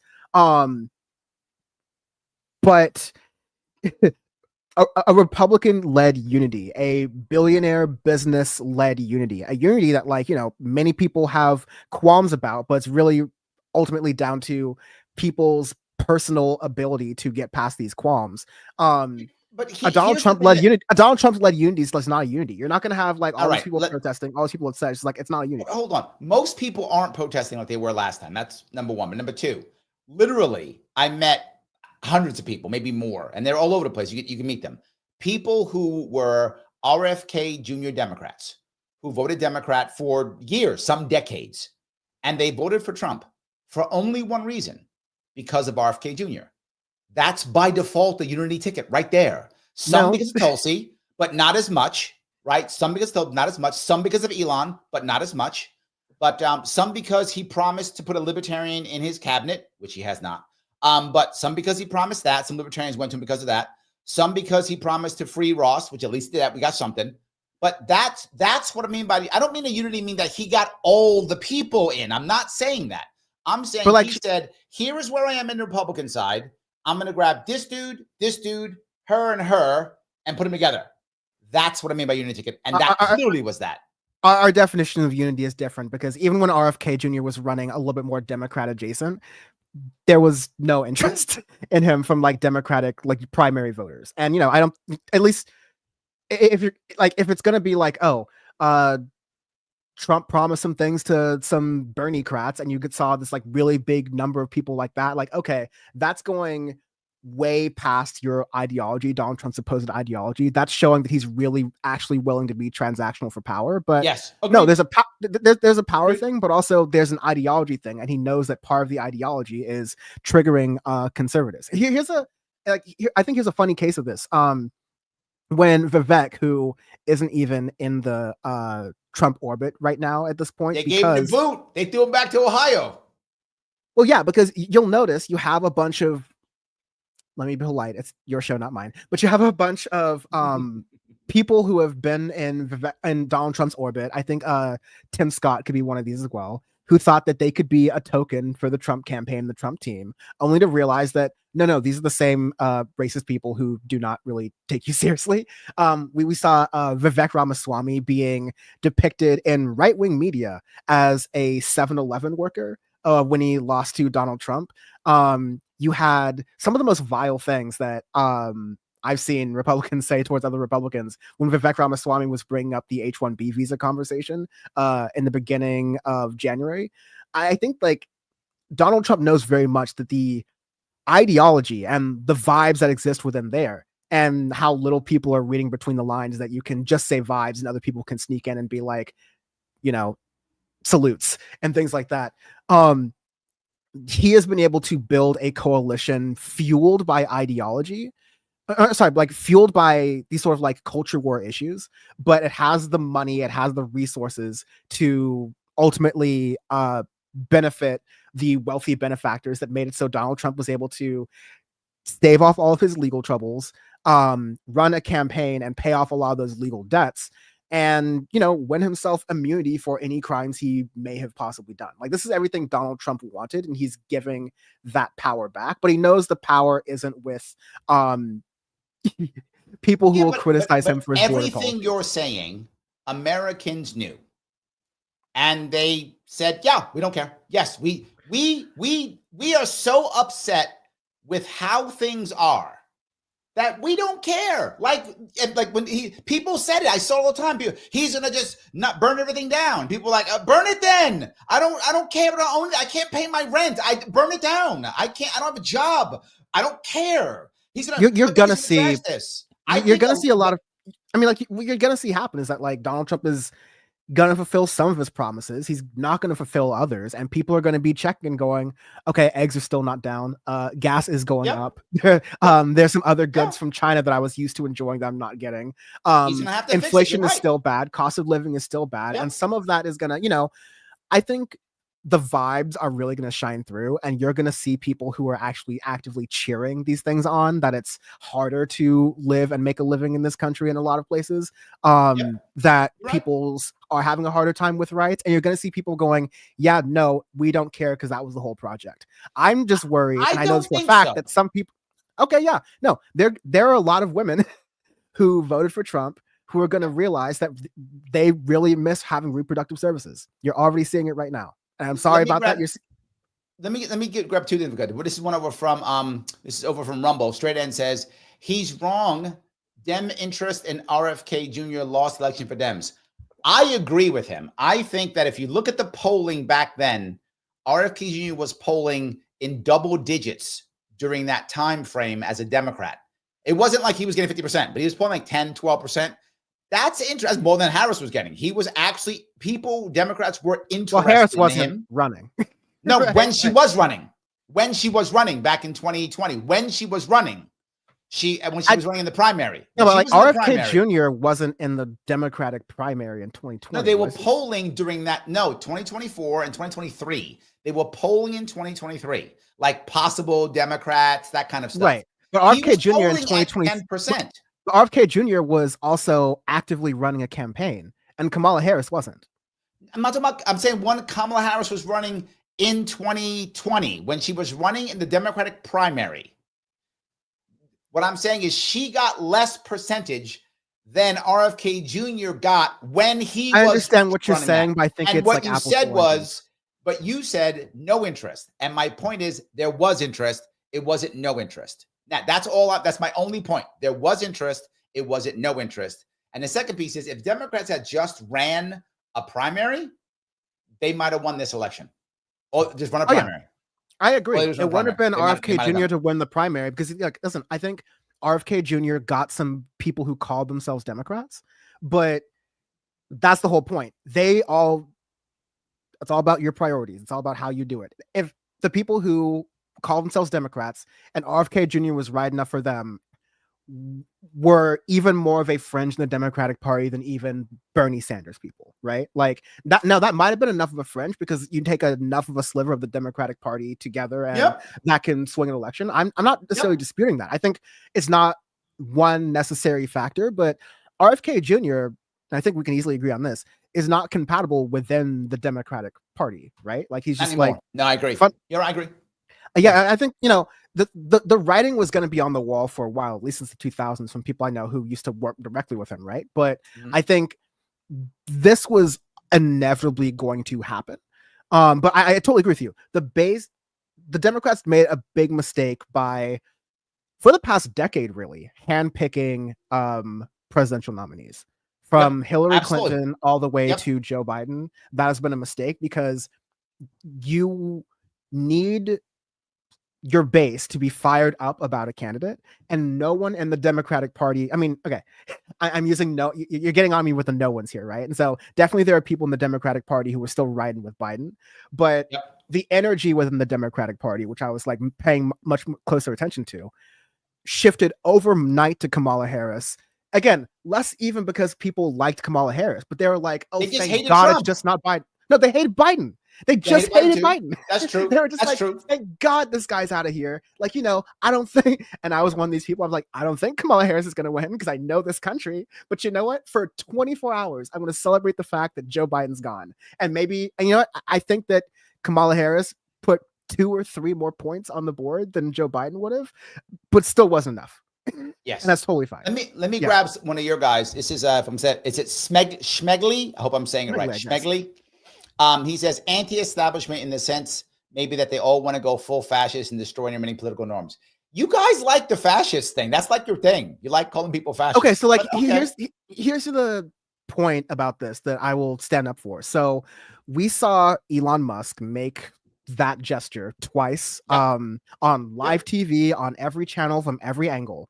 And people on the, me, I was one of these people who was pointing out, fascist tendencies within Donald Trump the first time around. And we got this similar reaction like, oh, you're being hyperbolic. You can't be talking about this. Like, you have to use these words carefully. Fascism's one time in history, and we can't do that anymore. Again, I'm someone who's been paying attention to Elon Musk for years, and I'm the one who saw, okay, I see that obvious behavior within the connotation of his recent endorsement of far-right parties within Europe, not libertarian parties, far-right parties, including the Alternative for Deutschland, which literally prides itself on being the, as legal as you can possibly be in Germany, the spiritual successor to Hitler's Third Reich. You're seeing a rise of neo-Nazi movements in America. And the number one response, which was the number one response in America in the 1930s, was, you're overreacting. Don't worry about it. Hey, and by the way, don't they have it coming? So people hate people. There's 2 parts to that, though, right? Both times that happened, when the Bund, that was the name of the group in America in the early 30s, when the Bund was at its height, it was because economics sucked. It was during the Depression. Yeah. So, of course, economics sucks now. Yes, that's true. Economics sucked in the 30s and 20s in Germany. Yes. And every time economics sucks, that's when the people start putting a hand in the air. You're right. I'm not saying you're wrong. You're right. During the same time, and we don't have to get to it here because we always know how it goes, you had some countries move more in a fascist direction, and you had some countries move in a more communist direction, right? True. Same situations. People had, economic conditions, but based on how either way. Based on how the political messaging was done at the time, there wasn't a natural tendency towards fascism. No, there's a natural tendency towards, we are sick of being poor.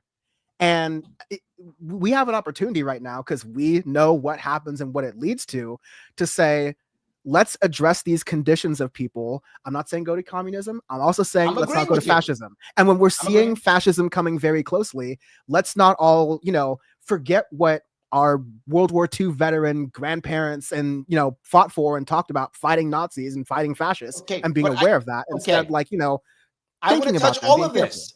Please do. Number one. All right. Number one. Fighting fascists doesn't work.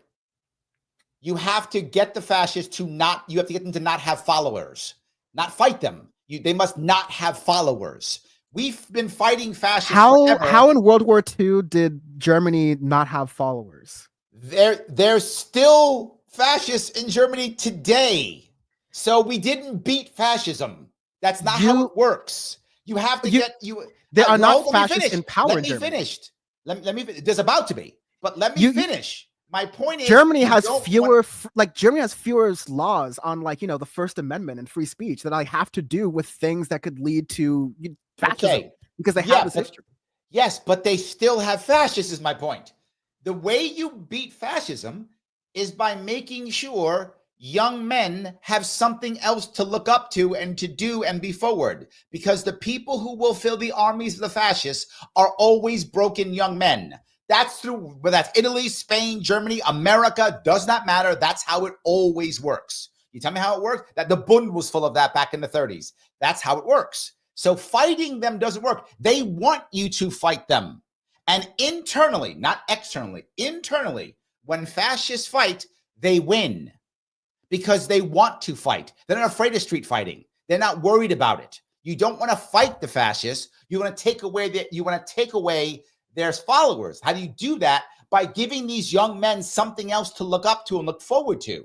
Insulting them, which was my entire point. I'm not saying fascism isn't real. Of course it is.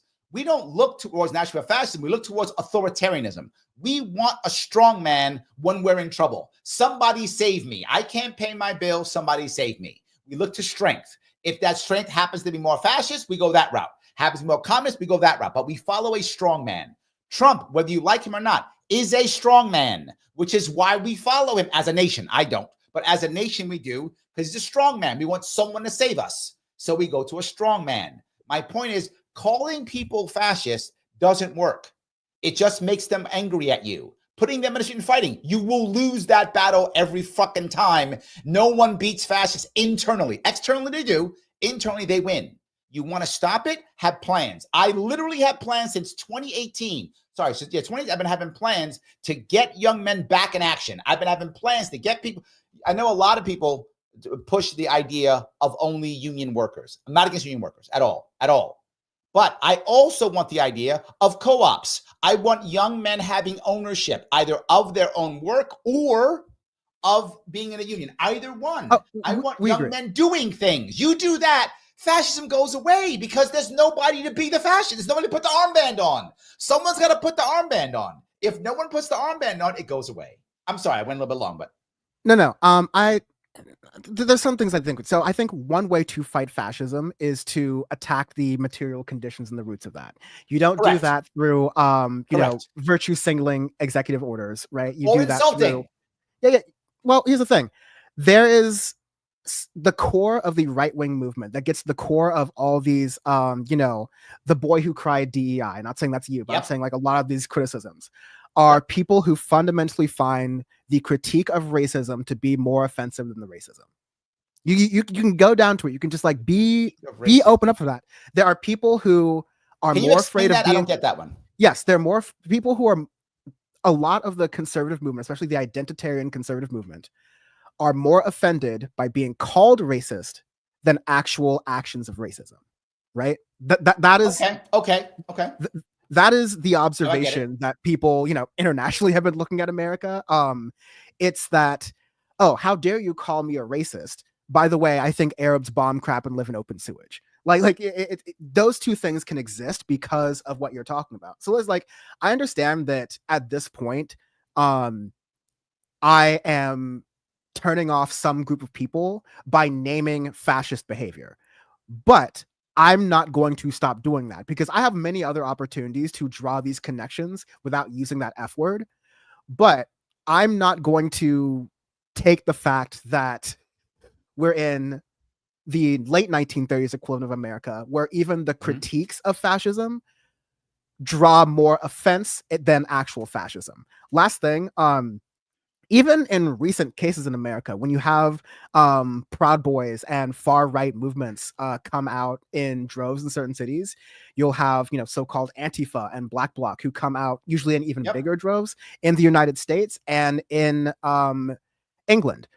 in Manchester, actually, where I grew up for a little bit. And, violence isn't always the answer, but like I said, it's one of the options in the toolbox, and it's definitely an option that should be reserved for people who want to achieve their politics through violent ends.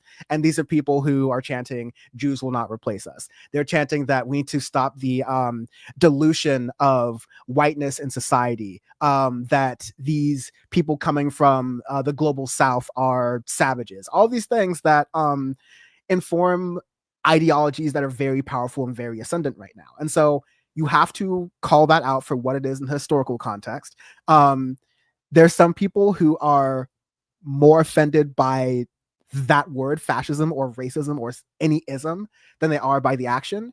And okay, at least in my politics, I will say this, at least in my politics, I don't need to appeal to them. I need to appeal to that group of people who are disillusioned by the whole system, who hate these things, who hate bigotry in all forms, who want people to like their neighbors, and are willing to stand up in defense of that, whether it's disarming this rhetoric economically, or showing people that if you choose this, people are going to want to hurt you, and people are not going to stop you from being hurt. Well, there's a couple things, right? The people who are going to hurt you, are going to be, as I said, young men with armbands. They always are. If the young men don't put the armbands on, there's no one to hurt you if they choose to not do that, right? If they choose to not do that, that is the biggest defense I keep coming back with. And we live in the richest country in the world, and people are still putting on armbands. I understand this is an oversimplification, but like there will still be racism in this country if everyone if you have a universal basic income. There'll be less. Yeah, you'll have less reasons for people to hate, but you're not going to completely get rid of it, which is why you also have to have I'm not saying you're going to have to get rid of it. All I'm saying is if there's a big difference if 500 people put the armband on or if 5 million do. And you're right, probably 500 will always, no matter what we do, want to put the armband on, no matter what. I got it. Those 500 will. And I'm okay with that because I'll live in that world. But if 5 million do or 50 million do, we're cooked. That's my issue. I got to make sure they don't put the armband on. And this is my problem. You're saying that people are more offended by the word than the action. No longer. They don't care about the word anymore. That's my point. They don't care at all. They used to. It used to be the worst thing in the world for someone to call you an ist or a phobe. Now it's a badge of honor. People don't care anymore. People don't even listen anymore. No, they it's basically not. just go whatever. Here, hold on. This is Ryan right now. Ryan says it. Thank you for being a member, Ryan. He said, when someone calls a person a fascist, I personally roll my eyes and dismiss their argument. Sadly, Ryan would that's never very repeat common. that to his boss at work. What do you mean? Ryan would never repeat that exact phrase. Whenever people say the word fascist, I roll my eyes. He can't talk to everyone he works with. I know. Ryan, answer that question if he would or wouldn't. He couldn't do that. You couldn't, because there are certain lines here. It goes back to the thing someone in Britain was saying, if you don't find this gesture that Elon Musk makes offensive, do it in your workplace, do it at a church, do it at a school, see what happens. All right. People still care about this stuff outside of this politicized world. It's just that, like we've talked about, like we agree, people don't think that politics is going to solve any of these things. And so what I've seen, especially during the LA fires, is that people are not relying on city services or police or, fire department more than they need to. These are people in communities providing first aid services, legal services, mutual aid services, food services, clothing, etc. for each other. And there's a lot more of that than there is faith in the two-party political system. The only issue is the people who have faith and buy-in in the two-party political system are people who are trying to, write away the armbands that we're seeing right in front of us. And so it's a danger that I would rather be too early and be blamed for, using words that people don't like first than being too late and bad lefty's mad at me. He says, Larry, you are supporting a movement whose members would be the armband wearers. What movement is that I'm supporting? I'm not sure Trump's Republican Party. I don't support the Republican Party. You just said that Trump's Republican cabinet is like a unity ticket. You like that he's doing these executive orders for troll purposes. Like this is where not what I said at all. Not what I said at all. I will tell you. I will clarify right away. That's not what I said at all. Bad Lefty is clearly someone who says, if you're not with me, you must be the other guy. No, what I said was I like the precedent and that people should do what they say. That's what I said. I love that he was doing all the executive orders because he said he would. And I literally said there are many of them I do not like at all, but I like that he did it and I want more people to do so. That's what I said, and you and I discussed it. He is wrong on that. Not just that. I did virtue signaling executive orders, though. Yes, but that's what he said he would do. Yes, he said he would do them, and he did. And then I said, I don't care about most of them because they're virtue signaling. So how is that supporting armband wearers? He has made this up in his mind. He's decided I'm a bad guy, but I'm not the guy he says. I could be a bad guy, Bad Lefty. I'm just not the bad guy you think I am. No, it's Elon. It would be different if Donald Trump went back to his first opinion on Elon Musk, which is, look at this little bitch that's sitting next to me and will do whatever I want to, instead of going, oh, that's the guy who does the Nazi salutes. I'm just going to continue taking his money. Why did the Donald Trump family leave Germany? I'm kind of curious about that. Just saying. I don't know. Anyway, but if Bad Lefty wants to believe that I'm some kind of, it's fine. He can. I don't know. No, but Bad Lefty is oftentimes trolling me. But the thing I think that maybe he's trolling. He's getting at, what we want to be warning about is that, like, you know, when we are trying to be transactional and coalition with people we want to, everyone's got to have a line somewhere. And for I was hoping for a lot more people, Elon Musk and Trump's proximity to Elon Musk and that happening, and Trump going, okay, well, that was interesting. Anyways, here's your office and here's your email address and you can bring Doge into the White House. That says enough for me, not just that one action, but the context of Elon Musk's actions and the context of Donald Trump's actions. And me listening to historians and have been using very strong words about this. Don't shoot the messenger. If you disagree, there's a whole cadre of people who will tell you that you did not see what was in front of you with your lying eyes. We just saw them all. Agreed. I think a lot of that's true. But Americua asked you from Rumble. He says, Larry, please ask him how many armbands as of today in America. In other words, I guess what he's trying to get at is, do you think that there are a lot or a huge chunk or percentage of people who would put the armband on now? Do you think there are? You just need enough people to not care. I think you're right. I agree. You don't need a ton of people to put the armband on. You just need enough cops to stand down.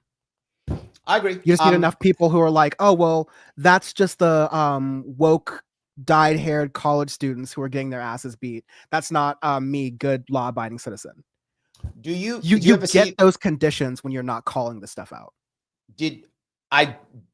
Okay, two parts. I want to touch that piece too. The first part is, did you happen to see the, I think it was an Amazon Prime show, The Man in the High Castle? I heard of that, yes. Did you happen to see any of it? If you have a moment, watch just one episode. And the reason why I'd like you to watch just one episode is it shows a fascist America in the 60s that, man, I think could have happened. Like, when I look at it, I'm like, that could have happened. And so I'm agreeing with that point. However, I've got to end to the point, which is the second part. I don't think that happens by calling it out. We've been calling it out. Here is my evidence of this. We've been calling out Donald Trump since 2015, literally 10 years. We've been calling out Donald Trump. He's the president of the United States, and right now has the highest approval rating in a second term since we've been polling. Highest, and no other president has had a better second term approval rating than Donald Trump. We've been calling him out for 10 years. My argument would be, hold on, this one. You said this, and this is what I think you're right. Here's what you're wrong. I think you're wrong in a call out. I think you're right in saying, let's fix the problem. This is the issue. If we were to fix the problems, he doesn't win. We don't need it. We don't like it. We don't care. We don't fight over these things. We have to fix the problems, and we're not fixing the problems. And when he does what I would consider virtue signaling, I think there's no difference in when someone says, Larry, you're a fascist. It's virtue signaling too. It didn't change anything. We didn't become friends. Nothing changed. It did nothing. You're better off saying, Larry, why do you think that? Larry, what's wrong? Right? Now we got a shot. We can fix something. And maybe I won't put the armband. I will not put the armband on, by the way. I will not put the armband on. Just letting you know, I will not do that. However, but if I was one of those guys who would, then talking to me is going to work a whole lot better than making me angry. That's all I'm saying. Well, no, I agree with you. I think that everybody works a little bit differently with what appeals to them.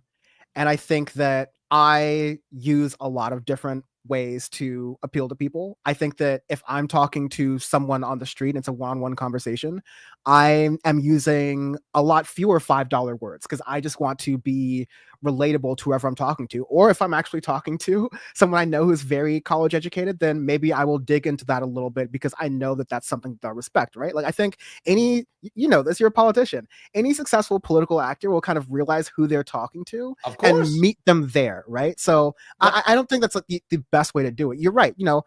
Doing all of this, it's not like there hasn't been a battle of people saying, no, Trump's not a fascist. No, Trump's not a racist during very egregious moments during like this. And that's why I said there is an effort and a lot of money and a lot of power behind day in and day out denying people's lying eyes, because over time, because Democrats didn't have a good counter response to no, Donald Trump's not a racist, and if you believe he's a racist, you are just overblowing the term racist. It gets back to this, you're more offended by the term than the action thing I was trying to say.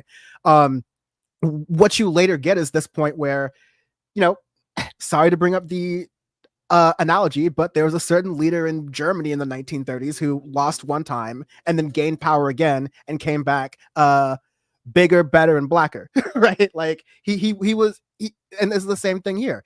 It's harder to identify a threat when it's vague, but when it is real, when other people who are having their material conditions, who weren't listening to me using these words in 2016, will now be feeling it in their lives, and they'll be looking for some way to describe it. And there's going to be one Republican Party. You started this really smartly by saying, I think the Republicans are paying them themselves into a corner. You're going to have one side of the Republican Party who are telling people who feel something different that what they're seeing and feeling is wrong. And I already know that you're going to have a Democratic Party that is woefully unequipped for the time, because they're just like not going to be afraid to do it, because we're in this mess because the supposed opposition to a lot of this stuff is absolutely not willing to meet the moment, right? So I am going to work with every sort of strategy and message that I possibly can to give people an understanding of this historical context that they're in and how it matters with their pocketbooks, with their futures, what they're planning. And hopefully that's a vision that is more inclusive than one that says, I'm going to blame this group of people for my problems. I'm going to be worried about this group of people or this type of person marrying my son or daughter. Like, fundamental differences in politics. Not between us, but just in general. Let me just grab a couple super chats if I could. Ryan did come back. He said, I currently work, thank you for the $5, Ryan. I currently work part-time for a friend of mine. We call each other all sorts of names. Well, they got you on that one. His boss is friend, so he kind of got you on that one. I'm in the process of moving to the part of Missouri too. All right, so Ryan happens to work for his friend, so he probably would say the fascist thing. I think he got you on that one. So okay, but like you got to understand the point of, like, most people aren't necessarily working for their friends, and if it's between you and a friend, it's not necessarily something where your workplace is around it. But no, do that in a workplace of 10 people where you're not the boss's nephew or the boss's friend, and see how protected you are. Is kind of my point, right? Well, I think I also again, I'm kind of like, why are you two and your friends joking like that? That's just a question. Just a thought. Is it not fun to joke about fascists? Is that not good? It depends on the joke. Oh, I think you can joke about fascism if you want to. I think you can joke about fascism, but it depends. Like, there are people on 4chan who joke about fascism, and they're not joking about. Yes, they're not joking, but they're not joking. Yeah. That's but they say it's a joke. They say they're just kidding. They say, and that's part of how this has been laundered. It's not just people are sick of racism. It's people have been told that it's just a joke. You're making it hard for me to have a joke. That has allowed this stuff to be laundered. So some people can go, yeah, I hate how liberals are always telling me that these things are inoffensive and bad. Let people say whatever jokes they want to. And the Nazis are like, yes, let people say whatever jokes they want to. It just so happens that they have found two pieces where they align on. And there are some people who, like you said, they're annoyed by what they see as perceived cancel culture, what they perceive as political correctness, and they don't understand that that annoyance is being weaponized by some of the most evil people on earth. Doesn't have to mean all of you are going to put on armbands. Just means enough of you have to be fine with it. Are you saying, and I don't want to put words in your mouth. Are you saying that there are certain things you're okay when it comes to censorship? Are you saying that? Are you saying that when it comes to things that are, say, fascistic or authoritarian, that there should be some form of censorship? Yeah. Wow. Okay. That can't go with you on that one. No, can't go with you there. No, yeah. I know there's some people like on principle who are like that, but 100%. Yes, 100%. Can't go with you on that one. But yeah, you know what? I think the difficulty comes with who is deciding those things. But if we decided, hey, you know what? No Nazi salutes in public. And if you do, you're fined or you're in jail. Germany, who perpetuated some of the worst aspects of the Holocaust and World War II, they have these kinds of laws on the books. Now, let me tell you. And they still are fascists. No, I don't. That is a party that is gaining power. But let me tell you, to make your point, I don't like the way that Germany has then taken these laws to say, okay, we're against being anti-Semitic in public. We're going to redefine anti-Semitism as any sort of pro-Palestinian protest. Now, that's been criticized by human rights groups around the world, right? But that's not something that's like, new to anyone else. It's all these human rights groups and all these other countries who are saying, hey, look, this law isn't working well. But you are advocating for laws that say, oh, you can't do DEI anymore. We're actually against your freedom of speech. No, I'm not advocating for that at all. No. I literally said it was, again, just because I'm happy something happened doesn't mean I'd advocate for it. Like I'm not mad at it, is what I'm saying. It wasn't that important. I'm not mad at it. Okay, if you're not mad at it and it's something that's happening politically, then what is it? It's not advocacy. No, you can still do DEI if you want to, but there's no law against in the government. DEI. No, you can't. Right, in the government you can, and that's fine. I'm not that's different. But you and if you want to have a DEI policy, you absolutely may. But how is the government defining DEI? And now all these private companies are taking that cue and they're getting rid of these programs as well. So these have actual consequences beyond this theory. Agreed. But again, if DEI is as good as I think you believe it is, I disagree. Companies will bring it back because they always do. That's how it works. Companies will do whatever will get them the cash they want to get. They'll bring it back if it's that good. So I'm not that concerned. I don't think it's that good. I think it's we define DEI differently on this show in a way that we both agree with. That is differently from how it's defined by conservatives and liberals. So I think we're there. All right. Phil says, does destroying bureaucracy help or hurt fascism? I think generally speaking, everyone who wants to take charge, when the strong man takes charge, whether that strong man is left-leaning or right-leaning or whatever, they're authoritarian either way. So they wind up being the same, regardless whether they started left or right. They just wind up being about them. That's how it always ends up in the long run. And I think they want the bureaucracy. They love the bureaucracy. They just want to make sure it's filled with their people, because the bureaucracy is that's who wears the armbands. Am I wrong here, Dan? Yeah, I think bureaucracy is a car. It's either something you get groceries with, or it's either something you mow down civilians with, right? Like I think I've had to kind of like level with some libertarians, because there's often this like purist theoretical belief that get rid of all bureaucracy and that will get you the best government. I'm like, no, there's a lot of bureaucracy in my private health insurance company as well, actually, right? That is terrible. And there's no real there aren't a lot of answers for that come from taking away parts of the state when you're dealing with a private company. So sometimes bureaucracy honestly gives you the power and the ability to do things. Sometimes bureaucracy, I'm a good fan of BBC's Yes Minister, and it just slows shit down. And that can be a benefit for you, depending on which side of the blower you're on with bureaucracy and who is driving that car. But there's a big piece, I think, where he's going with this, which is if you have a small bureaucracy, generally speaking, it's harder for you to take control of your population. I think that's a good general rule. It's not 100% rule, obviously, but because you'd have to have a whole lot more paramilitary, a whole lot more para-governmental organizations to do that versus having a straight bureaucracy. And generally speaking, people trust bureaucracies more than paramilitary. Generally speaking, obviously, I'm painting broad. I know. I'm painting broad. I know. I'll be really quick with this, I promise. But I think that Having a big bureaucracy can mean you can do a big thing. Also, having a big bureaucracy means that one thing that helps me sleep at night is that a lot of military decisions are not completely unilateral to Donald Trump, especially when it has to do with National Guard and states. There's about 3 or 4 different fail-safe points within that bureaucracy where if those people get together and go, no, dog, that's not how it's going to work, then that's actually a check and balance between state and federal power. So, like, sometimes having a few fail-safes in the nuclear key, like, helps you depending on how you view it. I'm not sold. I think smaller is no, better. I agree with you if we're talking about the DMV. Okay, there we go. Peace, thank you for the $5, my friend. He says, okay, seriously, Dan, do you really think Elon is part of the fascist and movement? On the whole, I like Elon. That's what Peace says. On the whole, he likes Elon. Do you think he is just trolling? Do you think he has leanings? Do you think he's really one of them? What I guess is what he's asking. Less of what I think, but what's been documented by journalists who have covered Elon Musk for a long time. His parents who have mentioned his family members' relationships to the Canadian Nazi Party. His just this week and just this month, since like, November 2024, even his endorsements of not just far right parties in principle, like I'm putting my name by this, but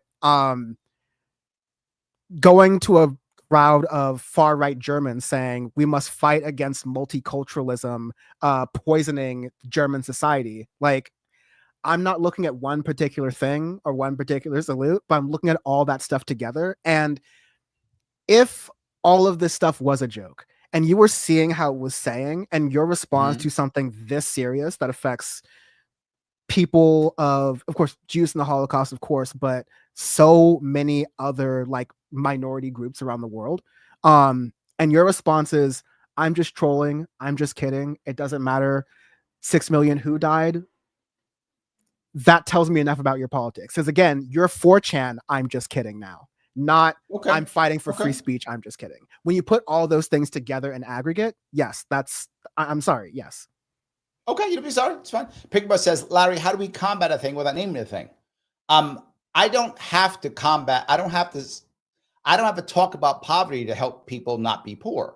It's not required, right? I do a lot. I haven't as much recently because of the work I've been doing, but I used to do a lot of work with transitioning veterans who were in big trouble, veterans who were sometimes preparing to self-delete, some who were in bad spots, all issues like that. I never named anything. You do not have to name. Just fix it. If you want to name, you can. It's okay. My point isn't the naming. My point is the insulting. That is my point. I can say, and look, to reality, I can say to my veteran friend who's in trouble, I can say, you freaking lose, you're about to kill yourself. That's an insult. Or I could say, man, you have a tough time now. How do we fix this? I didn't name it. I didn't insult him, but I did say he's having a tough time, which was true. So you don't have to name it, but if you do, I'm okay with it. My issue is the insult that has, because once you insult somebody and they don't like you, they don't want to hear you anymore. And what you've done is you've given them another option to either check out or be your enemy. I don't want them to check out and I don't want them to be my enemy. That's why I say that. I think that if you are, again, calling out versus calling in is something that I think the left has broadly done a terrible job of in the past and needs to model and do better. But the way you would do that, I would say, is, hey, I don't know if, like, I've been hearing you say some of these things and, we get along, we have these friends who are part of these different communities, and you don't think that about them, right? Like, I don't know, I was watching this thing on the History Channel, and some of the people you're watching are echoing some of the worst atrocities and the rhetoric behind that in history too. Like, you don't have to call them a fascist, but if you're afraid to, again, like in an appropriate way with people who you are in community with, by cashing in a little bit of some of that, friendship, maybe taking a risk because you're having a hard conversation with someone. But, just like if someone's like, hey, I like you, but I don't think what this substance is doing in your life is helpful. You're not saying you're an effing addict and I hate you. Right. Yes. But here's the thing. I'm not saying you're an effing addict, I hate you. Internet rhetoric is like a lot more charged for sure. But what I'm saying is that this behavior, Elon Musk doing this and doing that and doing this, is fascist. This behavior. Maybe not this person, even though I think it's a distinction without a difference. This behavior. We're talking about calling out behaviors I actually don't. of public I didn't figures. fight you too. on this. I didn't No, fight you on this because you said what you thought was true about an individual. My issue is, and I see it all the time, I see it against me constantly, which is the second I go on somebody's show, I get insulted. I haven't said anything yet. Like, they don't even know who I am yet. Like, insult immediately. Well, for most people, they don't want to come back on the show, right? I still come back. But a lot of people don't want to go, I walk on the show and I get insulted. Now, maybe that guy deserved to be insulted, but you probably should have heard him talk first. Like you've said, this is my issue. I know about Elon. I can say this. Makes sense. But if Elon just walked up, you never heard him before, and you went, fascist, well, you'd be wrong. Not because he's not a fascist, because you should have listened to him at least. So I think that it's important. And I think there's a middle ground here, right? Yep. When we're talking on these political shows, and when we're talking about people, some sort of like public figure, I think you're allowed to be a little bit more sharp in your rhetoric, especially when you're talking about the richest person on earth who is having this influence and doing all these things. I think it's permission to be sharp in your rhetoric. I think sometimes that gets lost when we're doing this on these shows, and it's not. You're right. It's not the best way to deal with people in your life. I think you have to do both, but you're gonna have to call. At least in my view, I call things out sharply when it's people who have power and can use that against people or make their lives better or worse. And for people who are like, he maybe said one wrong thing, I'm not even going to mention it every single time. But I guess really fast, I want to ask you this question as a response to what Pinkerbell had asked, is that what if you get to the point where you said that, oh, I don't mind getting into these sorts of conversations because I'm not going to be having these political conversations. I'm going to be doing the politics itself. There will get to a point where these sort of conversations about what you want to do for people, someone might be standing in your way. And the reason they're doing that is because, oh, well, I don't want to give an unfair, I'm not going to do this because I'm going to be giving an unfair advantage to Black kids. And, maybe it's true. Maybe that's how I perceived. Yeah. Maybe it's just totally not. And yeah, you can say that, okay, these DEI, whatever you want to call them, programs have made people have this opinion. But at what point do you have to say that this has nothing to do with this opinion? You're now factually incorrect. And because you're using this as a framework and you're supposed to be really knowledgeable about this, maybe, and this is a great Black experience, for like, maybe the reason you're saying it is not actually the reason you're saying it. And there are people we're talking people in power now who can now stand within that path. And so that's when it needs to be called out, so that people who are having these conversations, a lot of your audience is probably not going to be convinced by this, but it is important to, keep ears open for this stuff. I do this often. I spend a lot of time going upstate New York. Awesome. Still listening on the skinny window. No worries. So when people actually, I do find people who say things that are what I would call insensitive. I do a radio show Tuesdays at 1 p.m. and sometimes people call in and say things that I would say are insensitive, but I don't attack them. I ask them how and why. I walk down a road with them. I use the example of, I think, one of the best guys who've ever done it, which is Daryl Davis. I don't know if you happen to know Daryl Davis. I've met him more than once. He's been over at Freedom Fest. The guy who literally converts Klans members, right? He doesn't do it by insulting them. He just talks to them. He has a conversation with them. I do it often. And the reason is, if that guy actually wants to tell me, I don't want this because I don't want Black kids to have it, I don't want that guy to give me coded language. I want that guy to tell me, Larry, I don't like Black kids. I don't want to have it. I want to know that. I want to know that's what that guy thinks. I want to get that, and I want to have a conversation with him, because he may be my ally and he may not be, but I want to know if he's my ally or not. And if he's not my ally on this one, I got it, and I'll walk away. But I would rather do that than act like he's my buddy, pretend like it's not about the kids, it's about whatever other thing he says. So even with that, and I have done that. As I've crossed the state, I've done that. And people have said things that are not very nice at all and that are factually incorrect. And I have conversations. And to be forward, I have turned people. Now, not as much as Daryl Davis. Daryl Davis is the master, and I don't pretend to be the master. But I have turned some people to go, you know what, Larry, maybe I'm wrong. You know what, Larry, maybe I thought differently. I have had that happen. And if I can get one or two, I'll take it. I hope I at least answered your question in that regard. No, you totally did. Thank you. So let me grab another if I could. The AC.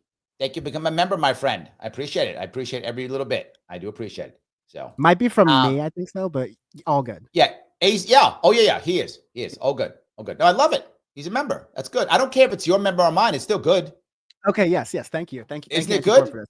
Yes. Absolutely. Yeah. No. It's a great community. Good. Yes. Yeah. Please. Yes. No. We share some people. We do share some. Yeah. I was caught off guard. Yeah, because I was like, oh well, I forgot. Usually I've been on shows and like people don't read other people's super chats. So I was like, oh wow, cool, nice. No, yeah, of course. Yeah.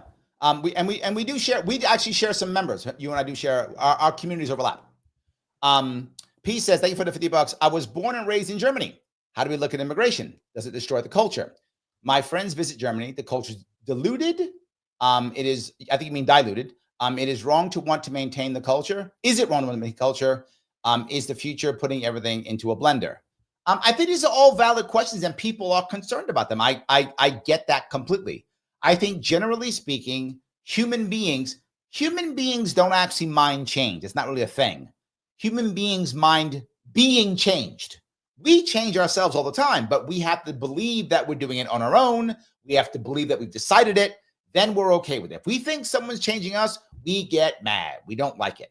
So I think the question is, are we as a society, whether it's Germany or America, whatever, do we believe that we are somehow in control, that it's helping us, that kind of thing? If we believe that, I think we're often okay with it. If we don't believe it, I think we're not. I'm also German. I'm not born in Germany though, but I'm also German. And I do think that Germany was actually pretty good when it came to Turks coming in. And I think that was the case because when Turks came into Germany, it was right after both wars. And they literally had a male shortage and the Turks came in to work. And Germans saw an advantage to that. And it was really just for workers. And most Germans were okay. When Germans started not being okay is after the Yugoslavian war. That's when they started not being okay. And you might say, well, it's because Muslims. No, Turks are Muslims. So it wasn't the Muslim issue.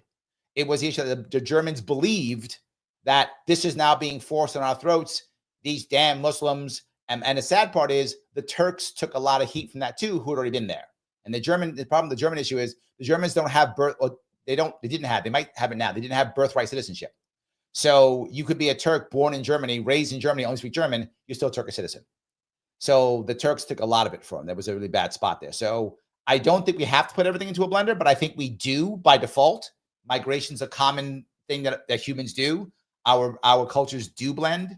My personal view is if the group of people feel like they have control, they tend to be okay with it. If they feel like they don't, they tend to not. That's just my view. What do you think, Dan? Yeah, I think it's complicated, and I can't pretend to know someone's life who lived in Germany. Although I think your English was pretty good from that super chat, so I'll give you that. I understood what you were saying. Definitely, my German would not be that decipherable. So good on you for there. Look, I see a lot of these things based in. I use this phrase "material conditions," but replace that and just use it as like, how can people afford to live, work, and sleep, basically, right? I think that, there's a lot for Germany to be proud of. I think until the financial crisis in 2010s, it was basically sitting in the driver's seat of the European Union for a lot of these major things that Britain thought they were leading. But in reality, like, Germany was like leading the charge for that. World-class healthcare, education, economic powerhouse. These are all things that have been done in a multiculti, to use the German term, like a multicultural Germany. These are all things that have been done to generally create wealth for folks. And, like Larry's been saying, when you have overall good living conditions, you tend to think less about armbands, right? Yeah. Through immigration policies, through measures that I think maybe have left some people feeling like they are out of control and looking for something to blame. And these, neoliberal politicians from Angela Merkel to Olaf Scholz and everyone in between have basically said, no, yeah, you're right. The problem is the immigrants. We're willing to scapegoat into this. But if you're going to fight against, like, okay, we guess the problem is the immigrants, and a party who's saying, oh no, the problem is straight up the immigrants, they're going to go for that the whole time. It's like in the US, they're not going to vote for Republican light, as in the Democratic Party. They're going to go for full on raw cane sugar Republican and just vote for the Republicans if this is the rhetoric that's being believed. There's something else. When you're in trouble, right, you'll take the hand of anyone who says they'll help, right? So if I'm in trouble and I'm in a bad spot, I can't find happiness with my family. I can't find happiness with my work. I can't find happiness with my community. I can't pay my rent. I can't do what I want to do with my life. And some guy says, I got you. I got a plan. And there's an armband on that arm. You don't mind because you feel like, okay.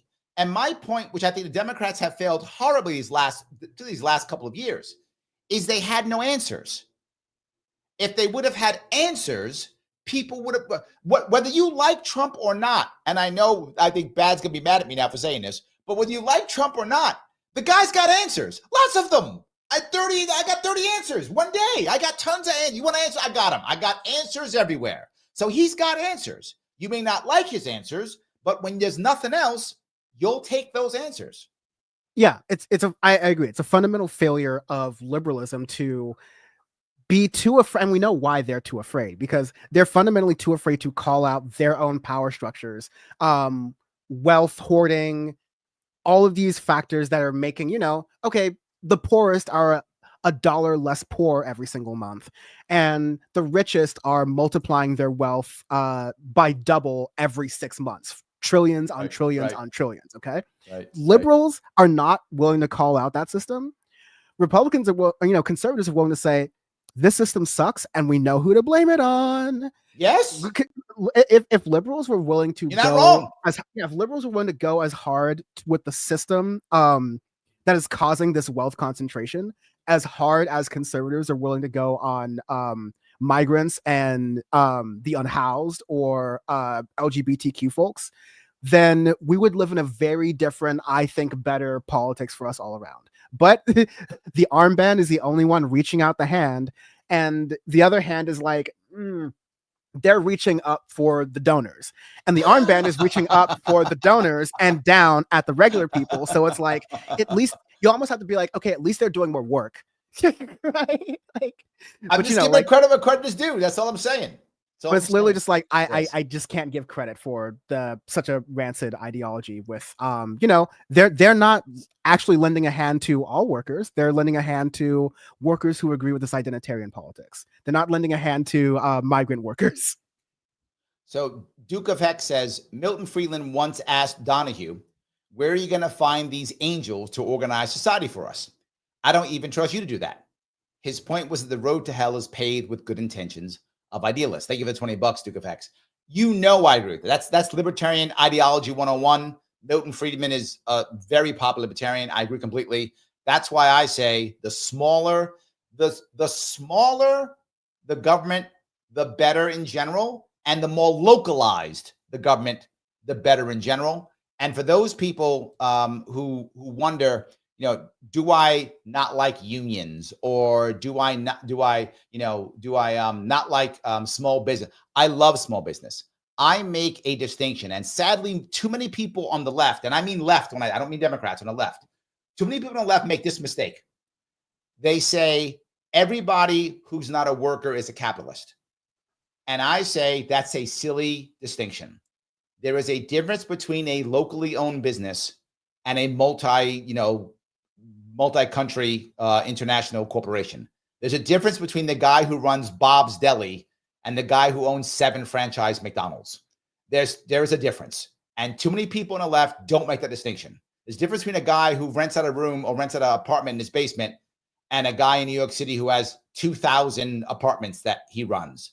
There's a difference. And we don't make a distinction when I hear that from the left at all. And it's a terrible idea. The left needs to change that, because localization does matter, and local capitalism can actually work very well, insanely well, to bring people up. Oh, the left, except for maybe the capitalist part, generally agrees, right? Like I said, I've seen the most beautiful sort of like post-state anarchism from regular ass Angelenos and people in the city of Los Angeles in the wake of the fires, because our government that has been defunded by Republicans and mismanaged by Democrats failed to do pretty much everything except fighting the fires. And like these fires were so ridiculous, it would have been hard to fight anyways. But Mm. getting like all the government was in the way. They were arresting, like National Guard and LAPD and LA sheriffs were arresting people who were just trying to get back to their homes. All of the reports of looting and arson were greatly exaggerated. The things that people actually did need, housing, temporary housing, clothes, support for legal services, people to help them get important paperwork or recover paperwork or deal with insurance. Those things were being done by regular community members. The government wasn't going to do that. And we all know the government wasn't going to do that. People, I know certain groups of politics get all iffy when you talk about masks, but guess what? Masks are important in fire zones, because those same N95 masks during COVID-19 will make it so you're not breathing in all the smoke from burned asbestos and lead and nickel from EV batteries that's just like floating up in the air right now. The city of Los Angeles ran out of that PPE for their own employees. They had to come to decentralized anarchist organizations that are frankly to the left of even me in order to get that stuff done. So I have seen, I've been open to the past, even the past couple of weeks, how well people who do this stuff anyways have it down while also being able to maintain their lives. I'll also say that a lot of this stuff was done even without money. So like we can even go beyond capitalism. Yeah, no. But I think your ultimate point of state size, like I think it's just like never that simple. I think some things you may need a large government entity to do that with. And I think that's fine as long as you have checks and balances to make sure that the things libertarians don't want to happen when you get a thing that size and that big, that out of control, to have some safeguards and checks and balances there. That's just smart policy making. But if we need a lot of buildings to maintain, Social Security or a universal healthcare system, sure, make government big for that. The Defense Department, I think we could make government smaller there. Pickerbell says government's never the answer unless the conservatives doing it. That's not what I said. The people who threw me off the ballot in 2022, when I spent $400,000 to get on the ballot in New York State, they were Republicans and conservatives.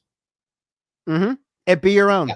It'd be your own. Yeah. And I'm saying not saying your own because you're not like a conservative necessarily, like you're a libertarian, but definitely conservatives are more likely to find bedfellows with libertarians and progressives lately. So that's true. If you look at it, if you look at some of the Republicans now, you do find them actually, and I'm old enough to remember a Democratic Party that was that way, right? Yeah. When I was a kid and I got a teenager, the Democratic Party had its arms open in general. It was anti-censorship.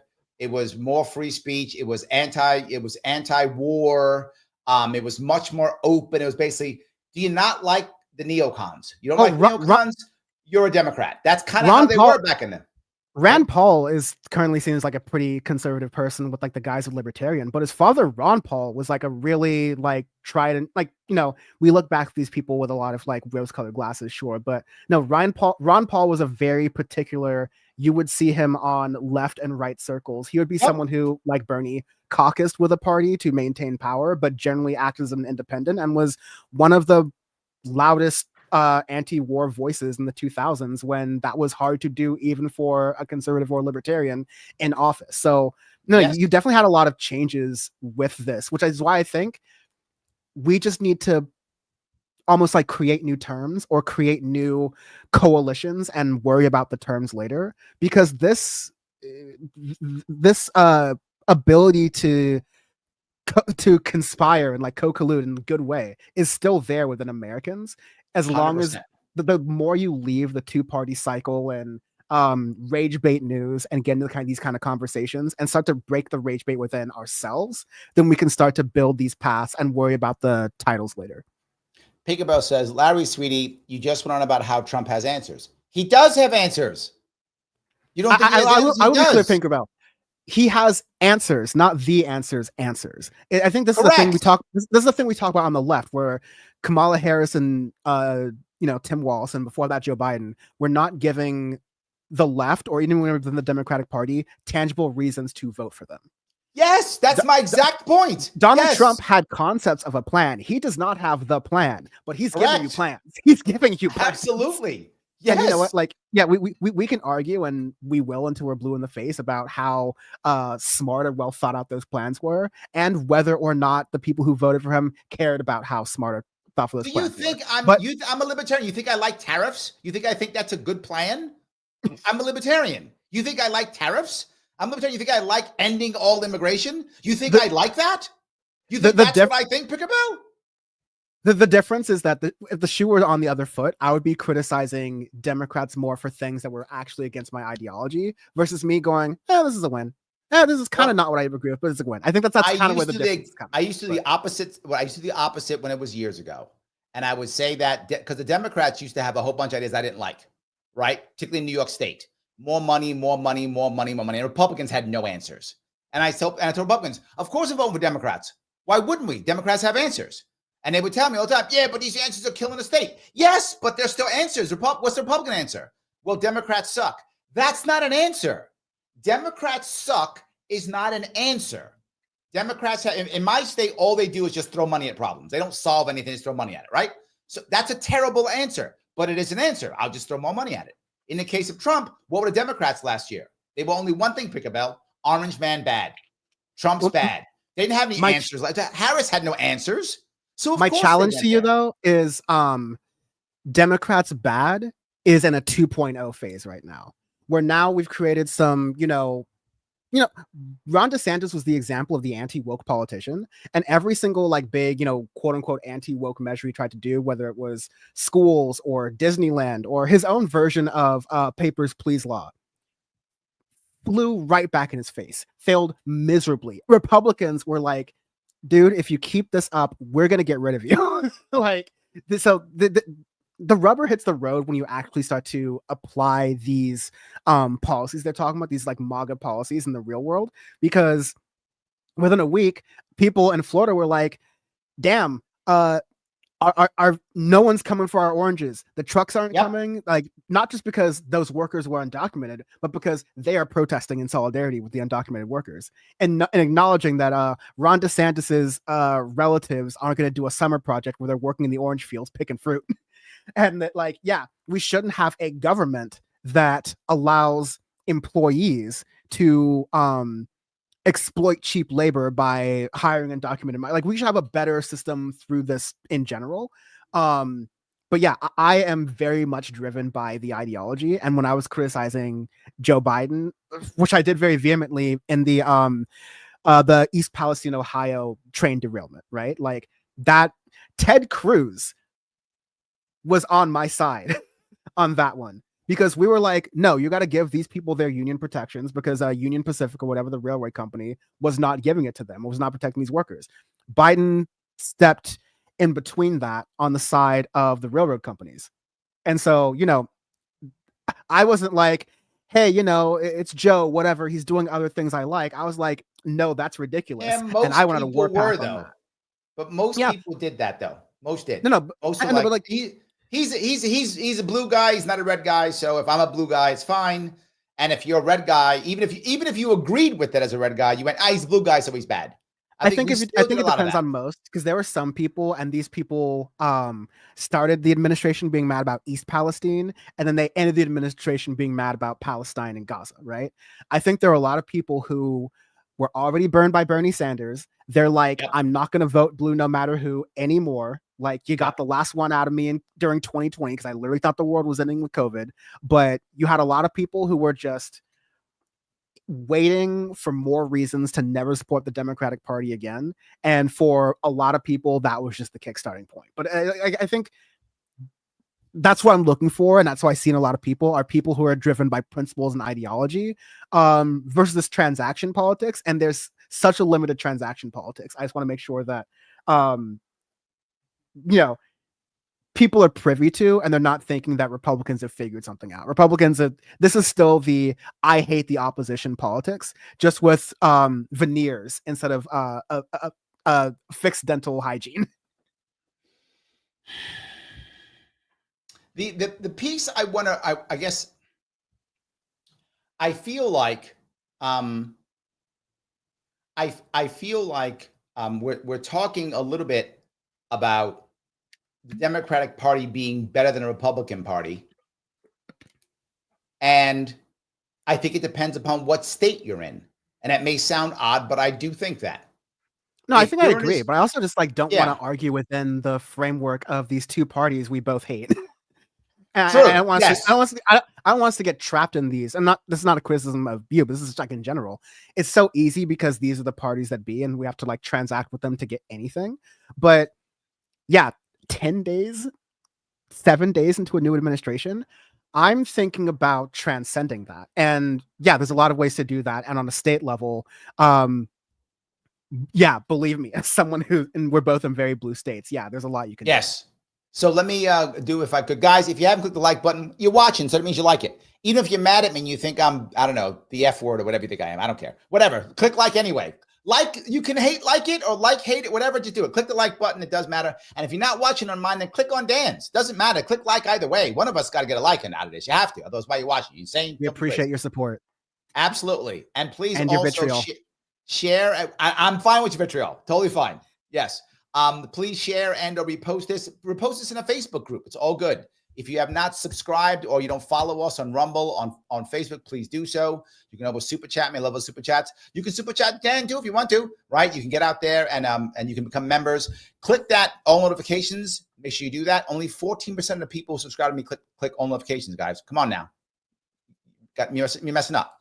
Next, you can become a member if you want to. $49 per month. Click that join button on YouTube or click the subscribe button on Rumble. Either of those are good and acceptable.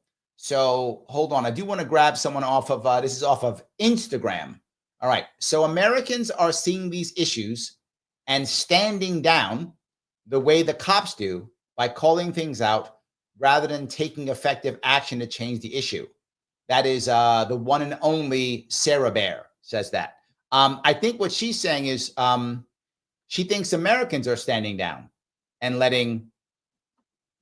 not taking action, just calling things out.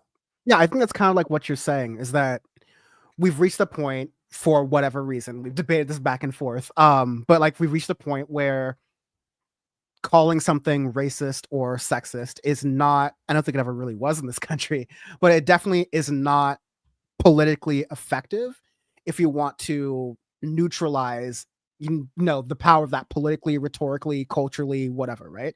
I think that's true that a lot of Americans are there, but I think a lot of Americans are there.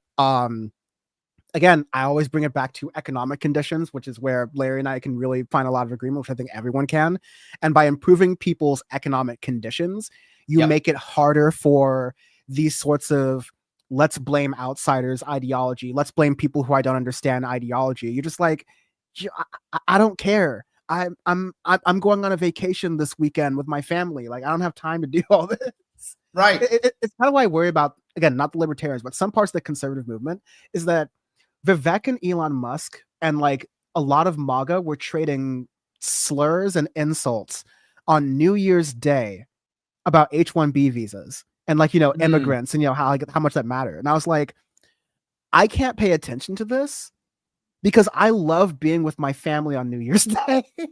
Like I'm a political freak. We could talk about this forever, but I'm just like, I can't. There's a fundamental unhappiness that I think is being overcompensated with for a lot of the people who are like within MAGA, because this revenge is better than repair their material conditions. And it's something that works for a lot of voters, that this revenge is better than a reparation of their material conditions.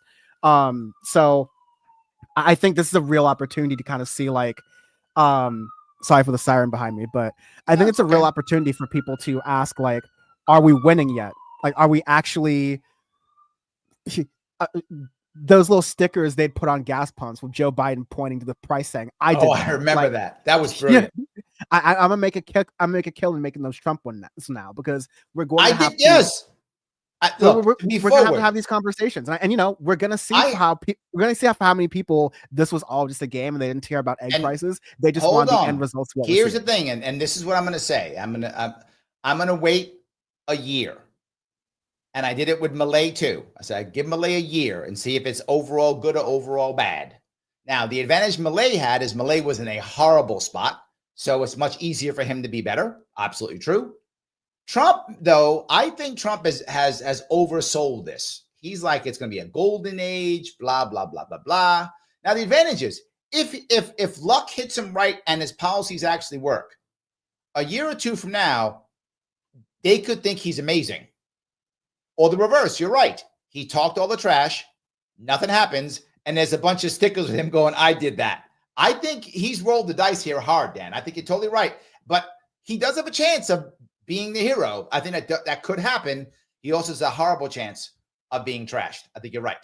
It's his game to lose because it's not like there's any feasible opposition ready for him. It's like the Democrats don't even want to win right now. They're talking about how to go viral, and it's the Virginia governor you were talking about earlier, Tim Kaine, like making some like soup recipe in his kitchen. This party is not in the meeting right with us right now. They're on mute, right? Like they're not a real opposition. So it's really going to have to be, which is kind of what happened in the first administration. They're going to overplay their hand a little bit, and people who center certain rights or certain quality of life ideas that they feel like they're missing or going in the wrong direction may be motivated enough to do something politically. That still isn't even enough to, like, you know, get some Republicans unseated in the House or Senate or whatever. But if there's a politician or a group of politicians who mount a cohesive project against that, then it's going to be a ripe environment to do it. But I have no faith in Democrats, as you can tell. Kitty asks, yes, will the left actually acknowledge if Trump policies work? Will they put their pride aside if it does happen to somehow work and acknowledge real world? No, neither team is going to acknowledge success either way, but it won't matter because Americans will know, right? If Trump is a failure, it'll be obvious. If he's successful, it'll be obvious. But no, Democrats and Republicans, they don't give each other credit for anything. They're opposite teams. Again, Larry, let's make sure we're not falling into that old trap of Democrats left, Republicans right, right? There's like partisans, there's true partisans, and then there's people who are really trying to think about what goods are they getting out of what party. And you know what? Like, there's been really vitriolic conversations in left media recently, actually, about to what extent do you work with Republicans to see if you can reach common ground and get to things what you want to. Bernie Sanders and Elizabeth Warren have expressed interest in, you know, I think they're playing it really intelligently, is that, okay, let's see if Donald Trump really wants to talk this game. Let me put Republicans in a trap between what Donald Trump says he'll do, what's popular with the public, and then what his Republican interests really and his business interests really want him to do. And let's let this play out because there's going to be no other opposition but themselves. So let them fight each other. Let them fight is a really good, smarter people on the left elected, and then people who are, you know, Democratic Socialists of America, PSLs, and other different like groups like that. They are exploiting the contradictions. This is a tale as old as a lot of political economists. They're exploiting the inherent contradictions of the system we see in front of us and using that to rebuild their political base outside the Democratic Party. And I think there's going to be a lot of that happening. You've said that, and I agree with you. You've said that Trump can be very transactional. He might actually say, okay, we'll do the thing you want. He might exactly, yeah. He may not fall into the trap. He may do what they want if he thinks that that'll get him whatever he wants. He might do it. Joe Biden did this actually pretty well during a State of the Union, not necessarily with Donald Trump, but with the Republican Party in general, basically being like, okay, hey, how do we really feel about Social Security? Do you want to cut it? Do you want to not cut it? Because Republicans want to cut it, but it seems like Donald Trump doesn't. And Biden and his team were able to they're able to divide and conquer, which is how the left honestly has been divided and conquered right now. I think the left, and again, F the Democratic Party, but I think people to the left of the Democratic Party need to divide and conquer. And that is how we expose the cracks within their coalition. The H-1B visa was a perfect example of, you had tech and the economic elites who were like, yeah, of course we like this. And you had, nationalists and, the blood and soil types who were a lot more like, oh no, all immigration is bad, especially from these asshole countries. And you saw the coalition. Democrats didn't even have to do anything. This is a powder keg movement of people who kind of hate each other. And they look down on each other in different ways, in classist ways, in racist ways, but they are transactional and they see enough of a coalition.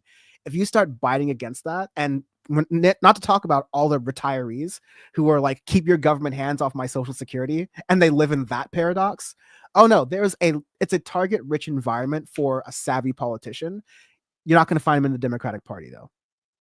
Here we go. That little lady says, woot, woot, Larry just went past 300 followers on Rumble. Guys, for my Rumble, thank you so much for Rumble people. And Rumble, which is also known as Cantor Fitzgerald Acquisition Corporation number 6, if you want to talk about institutional balances of media corporations. It is very heavily, leaning towards right-wing voices. And so it's important that Larry, you're on here as, a little bit of diversity on that, bringing on people who are willing to have these conversations, to talk within this nuance. And yeah, I just appreciate that. Congratulations on 300. There we go. We're rocking and rolling. I'm on all the platforms because I get shadow banned often. So I have to make sure that I get around. So that's why I'm on so many of them. So absolutely. I do appreciate that. Private companies against free speech. All those same companies right behind Donald Trump, by the way, which makes you feel good. Well, I can only hope that things get better. I don't know if they will, but I really hope they will. Is there anything else you want to bring up before we wrap things up? I don't want to go past 3 hours. No, I think we went through there really comprehensively. We have some like points and ideas on the board. I hopefully, definitely will continue to have this as an open dialogue. I need to do my part and have you on my show at some point. But I hope that make sure Bad's on so he can yell at me again. Oh, Bad Lefty is usually yelling at me too. Just you're part of the club now.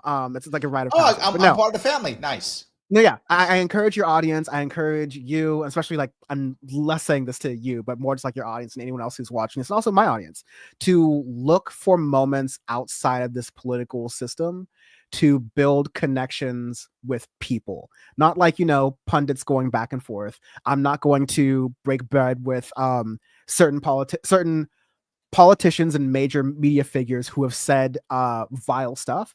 That doesn't mean I'm writing off everyone. That just means I do my research really well, and the ones I spend my time on, the ones I don't. It's much easier to do this in person than it is on this like really charged internet media platform. So definitely encourage doing that. And fight local, start small. Yes. That is where you're going to see a lot of the reasons why someone like me and someone like Larry can talk and be in coalition like this, is because we've had experience doing this stuff offline. And so you have to know how to have these conversations and make your points, and still, people in my audience will understand this reference, be able to have a beer with them afterwards. So there we go. That's how it's really done. And that's how it's done without giving up your principles. So I hope we get to model some of these, positive spirited conversations, so that other folks can do this offline and maybe a little more online too. Stakes are high, but our coalition and our ability to see our eyes for the prize on building towards a better system, that has to be an even higher stake. And you can look at everything that Dan is doing either by just going on, visiting him on Twitter/X on Dan from the web, or his details are in both the on Rumble, Facebook, and YouTube. Check those out if you would. No matter what, guys, click the button known as like. It does matter. Every little bit counts. We can keep growing. I always appreciate that. And here's what I'm going to ask you. I know I couldn't get to all the questions. There were so many of them. I couldn't get to everything. I apologize. I'll do an AMA on Saturday. Saturday, I will do an AMA. Any questions I didn't answer, please throw them up into the chat for my Saturday AMA. I will be doing a radio show tomorrow, 1 p.m. live. Call in out of Rochester, New York, if you want to call in. I'll be doing another show tomorrow at 7 p.m. Don't know what it's on yet. I'll figure something out, whatever the case may be. I will be in D.C. 3 days this week, so I will not have a show Wednesday, Thursday, or Friday. So sorry, guys, no show these days. I'll be in D.C. doing my regular day job, sadly, but I will be doing that. Guys, do me a small favor if you would. Please, after this is over, please put in the chat, please put one idea you got from me and him talking. One thing that popped in your head, some thought, some idea, anything that popped into your head from the chat that we had tonight. I appreciate everybody. I will see you all very soon.